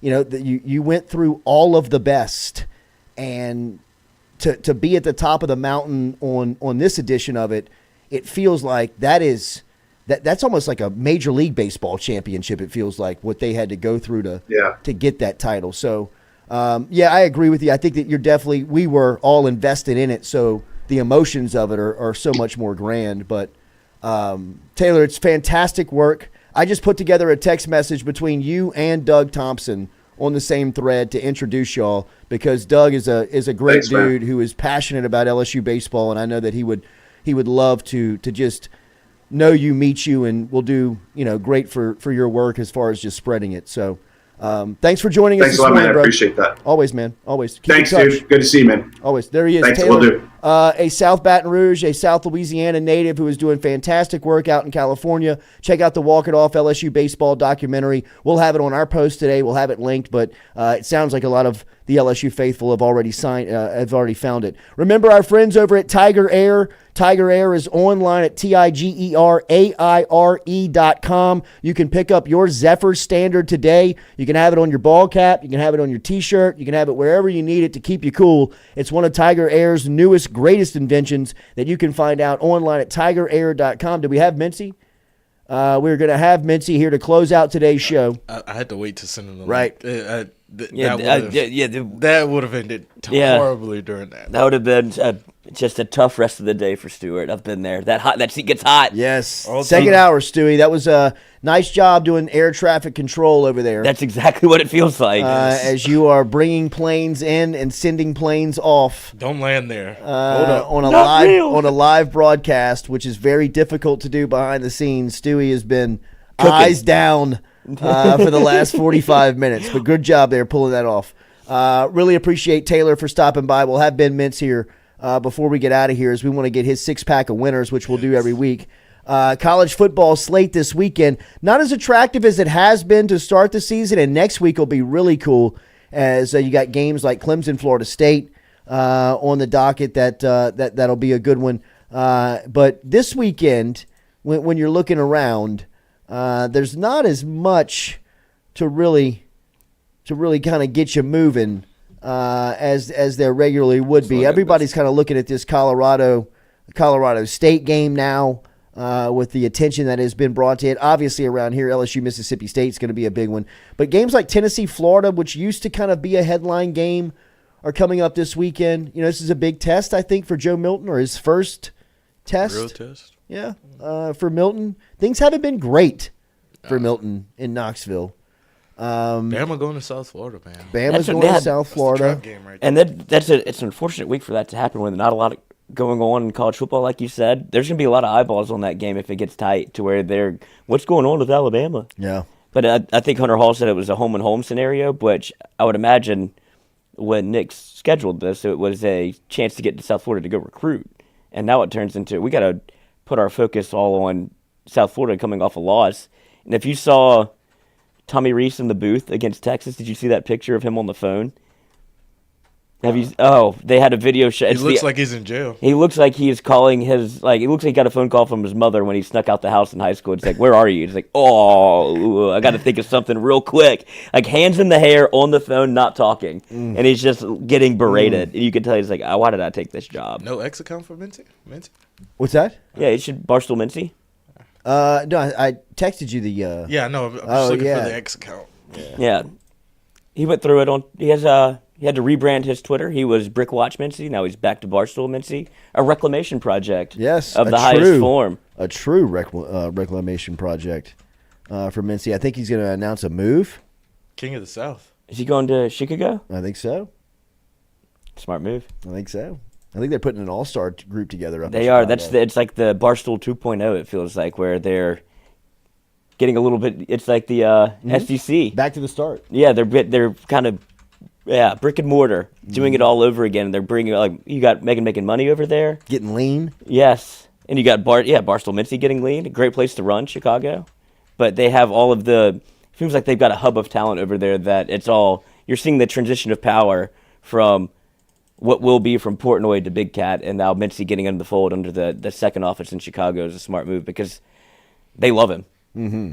He has found a honey hole of content where it's just he can do no wrong almost. Right. No, I know, man. And I mean, the first move Portnoy made when he got the company back. That's the phone call. I mean, he called Mincy. He's got Mincy, and they have him getting videoed of him, no hands on the steering wheel, no seatbelt on, just talking on the phone, driving down the highway. And they're like, only Mincy can get away with this. Like, people would be, you know, in the day and age of 2023 where it's like you can do everything wrong. It's like, let the man live. Man's living his life. Yeah, he's just talking on the phone, not looking at the road, no hands on the steering wheel. Do just we have living. Mincy? Yeah. It's Ed Orgeron getting the call to come to LSU. Let's go to the video link here with an all-star of this show, an all-star of Barstool Sports, an all-star of New Orleans. Quick fix of the hair. You know, sometimes it should happen. I love and it. Waking up with us, the King of the South. Welcome back to the Jordy Culotta Show. We have missed you, Ben Mintz. Man, the feeling's been mutual. It doesn't feel like football season not on here giving 6 picks that sometimes win and sometimes lose. Hell yeah. To get excited about the weekend. But, yeah, excited to be here. I'm in uptown New Orleans. I'm going to see some high school football tonight, going to see Josh Booty's twin boys play Evangel Westgate. That's kind of a little throwback from past. That always fun. Wow. Yeah, no, that's going to be fun. They got a quarterback and a receiver. The receiver's getting some looks. Wait, what? Wait, Yeah. Evangel and Westgate are playing in New Orleans? No, it's in Homa, I think. Okay, yeah. Or something. Yeah, I don't know. Westgate is in New Iberia. New Iberia. Oh, I'm going to New Iberia. Yeah. Hell yeah, Mincy. Just get in the car and drive, brother. Get in the car, baby. We got what you need. Get in the back seat. Plug it into Waze. All right, Mincy, catch our listeners up real quick. Your life has been a movie the last 8 months. Not only do you look great physically after seeing you for the first time in a long time, but life has been a circus for you. Catch me up. All right. I'll give you the Cliff stats. Yep. we all know on May 3rd there was a little misunderstanding that got me let go by Penn Gaming from Barstool. And, I never really saw myself as someone that would be in a national scandal or a very controversial figure, but there we were.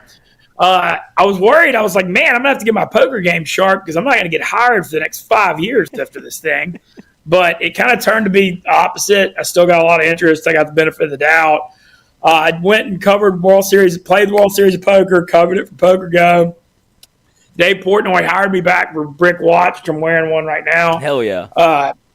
In late May on my 40th birthday. And, I had a good time in Vegas covering it, whatever. But after Vegas, I've kind of been working on the health stuff, and I was feeling, real positive and good vibes in July and stuff. And, felt like things were trending the right direction. And then Dave just buys Barstool back for $1 and calls me within 20 minutes to hire me back on August the 8th. So I got hired back. And so now, I saved some money this summer. I got healthier, and I'm back with Barstool. And y'all kind of were mentioning the Chicago thing. So Sorry what's going if we on did that there? Too early. No, you're good. I've already people know. All right. But the thing is, what's going on is the remote thing for Barstool is kind of dead because, we don't have the Penn properties, the Barstool Sportsbook app as things in Louisiana anymore. So I went to Chicago a few weeks ago. I mean, I've had a whirlwind. The last 5 weeks, I went to Chicago. I went to Rough and Rowdy. I went to Boston for the Barstool 20th Anniversary Award Show. I went to Arizona. I went to Red Rocks. It's been nuts. But when I was in Chicago, Big Cat sat me down. He's like, look, I'm not going to tell you what to do with your life, but we really, really want you up here. And for your career, you want to be up here too. And I kind of, Big Cat and Hank and PFT and Erica are all telling me that. And, you look at the talent that Big Cat's put in the new Chicago office, which is going to open in mid-October. I mean, it's a very obvious career move. And so, next thing you know, now I'm moving to Chicago. Hell yeah. Going to New Iberia today, Chicago tomorrow. I'm going to New Iberia today, we're going to Chicago, but that's not until early November. They were trying to get me to move in early October, and I was like, hell no. I want my South October. You got to do Halloween in New Orleans, brother. Yeah, you got to do Halloween in NOLA, and I'm going to I'll be around y'all a little bit the next couple of weeks. I've got the Arkansas game on my calendar, and then I'm doing LSU, Ole Miss, and Oxford because I always do that. But yeah, so I'm going to be moving to Chicago in early November, and so I'm going up there next week for the Saints Panthers Monday night stream, and I'm going to be looking at places, and it's life comes at you fast, boys. Hell yeah, it does. Lincoln Park, that's where I lived in Chicago. It's a great spot. Okay, Mincy, new office is in West Loop. Okay. So maybe over there. So it's a great summer town, Mincy. Pack heavy for the winter. All right, so let's get into it, man. What have you thought about the college football season before you give me your six-pack of winners this week? Well, I heard what y'all were saying. This is definitely not the best slate of games on Saturday, to say the least. There are a few that interest me. I went to Ole Miss Tulane last Saturday. Shout out to Tulane. Awesome to have that kind of atmosphere in uptown New Orleans for college football. There are a lot of Ole Miss fans there too. But, I just remember when I was a kid going to games in the Superdome and being like 2,000 people there. I thought that was super cool. I think Ole Miss kind of got away with one last week, to be honest. But hey, so what? That's part of the deal. That's right. Part of the deal for sure. I'm curious to see this LSU Mississippi State game because that 11 a.m. thing's always a weird deal. State has a good home field advantage, but LSU does own the series. They're 10-1 in their last 11. LSU's a 9.5-point favorite. I don't know if I'm going to lay that, but I do think LSU gets out of there with a victory. I've watched State. They weren't impressive against Arizona last week, winning in overtime. They're not very explosive on offense. I do think Zach Arnett's a good defensive coordinator, but I think LSU wins. I don't know if I'd lay the 9.5. Ole Miss tomorrow's got Georgia Tech. They're 18.5. Ole Miss's top two receivers are out. Ole Miss has at Bama and LSU next 2 weeks, so this isn't a spot where I'd want to take the Rebels because I kind of think they're just trying to get out of there with the victory tomorrow. Is kind of my thoughts on that. But yeah, I got my six-pack. I got a little prep sheet. I'm ready to roll. Ready to roll. Let's roll, baby. Roll them out. Right. Back after too long of a hiatus, and back by popular demand to the listeners and the viewers of the Jordy Culotta Show. Please welcome back Barstool's own Benjamin Mintz here for his Friday regular of six-pack of winners. Benny, hit us. Yeah, I'll be here every Friday morning. All right, college football, 3 picks. First one, Iowa State's a 3-point road favorite at Ohio. Like, does anyone care about this game, you would ask? Well, I do, because Ohio's quarterback's the man. Curtis Roark, he's banged up a little bit against San Diego State. He came back. They got a big win last week. Iowa State, the music's over without Breece Hall and Brock Purdy. Matt Campbell had a chance to go get a freaking good job. He never took it. Give me Ohio +3 as a home dog. Beautiful. Tonight, Virginia at Maryland, another game you ask. Why would anyone care about this outside the Beltway in D.C.? Well, Virginia stinks. They may be the worst team in college football. Maryland scores a lot of points with Tua's brother. They're a 14.5-point favorite. They're going to win by like 4 touchdowns. That's my second one.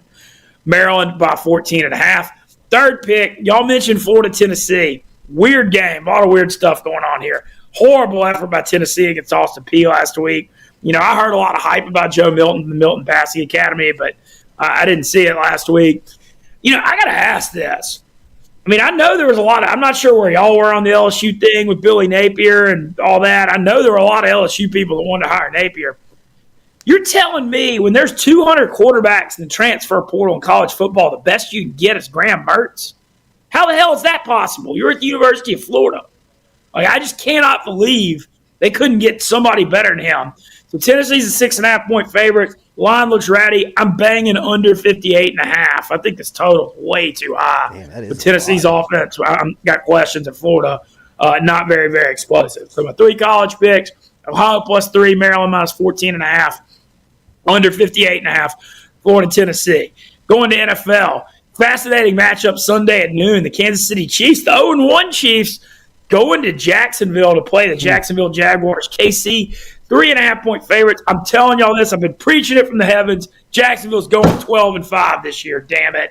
They're good. I like Lawrence. I like Etienne. I like Ridley. Doug Peterson's a hell of a coach, and I like them +3.5 on Sunday, even if Kelsey's back, which we don't know. Chris Jones is back, but taking Jacksonville. Sunday late afternoon, 49ers an 8-point favorite at the Rams. I do think the Niners look like maybe the best team in pro football, but the Rams look a little more feisty. People putting them in their grave early. 8 points is too much at home in an NFC West division matchup. It's a home dog. I think they fight. So give me the 8. So we got 2 home dogs and the Jags +3.5 and the Rams +8.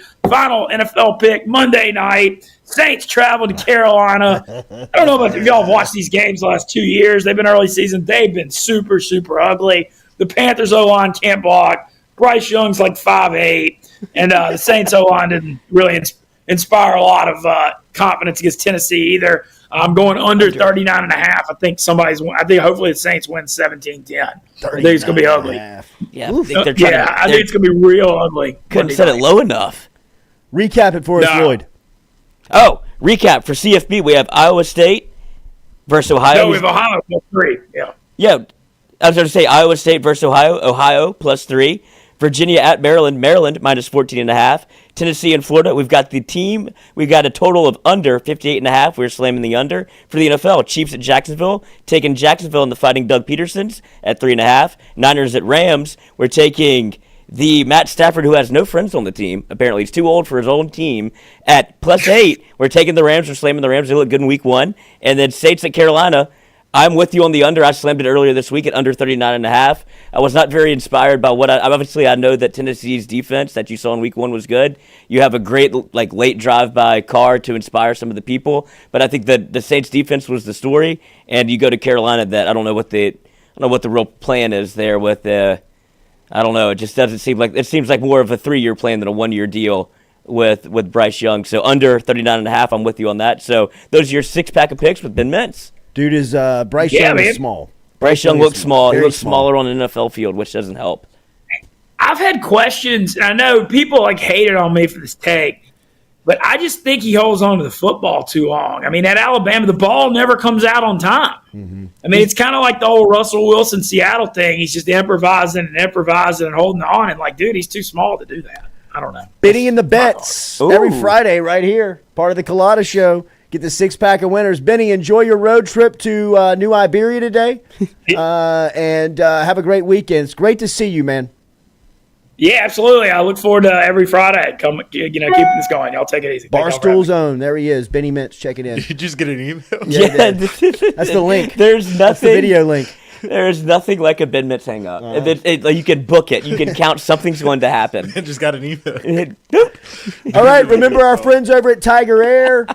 Brought to you each week here, live here on the Click Here Digital Campus. Have a great weekend. LSU, Mississippi State tomorrow morning, 11 a.m. Some good high school football around the area. Zachary and St. Aug tonight. U-High and Catholic. Going to be some good ones out on the prep football fields Westgate here. Westgate Evangel? Well, why not? Westgate Evangel. The man had no idea where he was going. Homa, New Orleans, New Iberia. Hell, I'll go there too. How long is New Iberia from New Orleans? That's an hour and a half, 2 hours, 2-hour drive, yeah, for sure. All right, we're back with you on Monday morning, live for the Culotta Show. Hit us up, 7 a.m. Like, share, follow. Should have told him to stop in Franklin. Yeah, get some recruits. Beating the best. That's great. I'm putting it in. Hey, Chino. Put my headphones up, bro. Monday through Friday from 7 to 9. Yeah, you see the notification, we about to go live. We got all your favorite guests, we got them in line. It's the Jordy Culotta Show, come have a good time. It's the hottest show around, we ain't gotta flex. Call up G, we get it done, we earning our respect. Tell recruits to let us in, where they going next. Throw up the L's, now we lit, band playing neck. From the boot to the east to the west coast. No matter where we at, we live, mic'd up for show. Open up the phone lines, come and join the show. Make sure you tell your friends about Jordy Culotta Show. Yeah, Monday through Friday from 7 to 9. Yeah, you see the notification, we about to go live. We got all your favorite guests, we got them in line. It's the Jordy Culotta Show, come have a good time.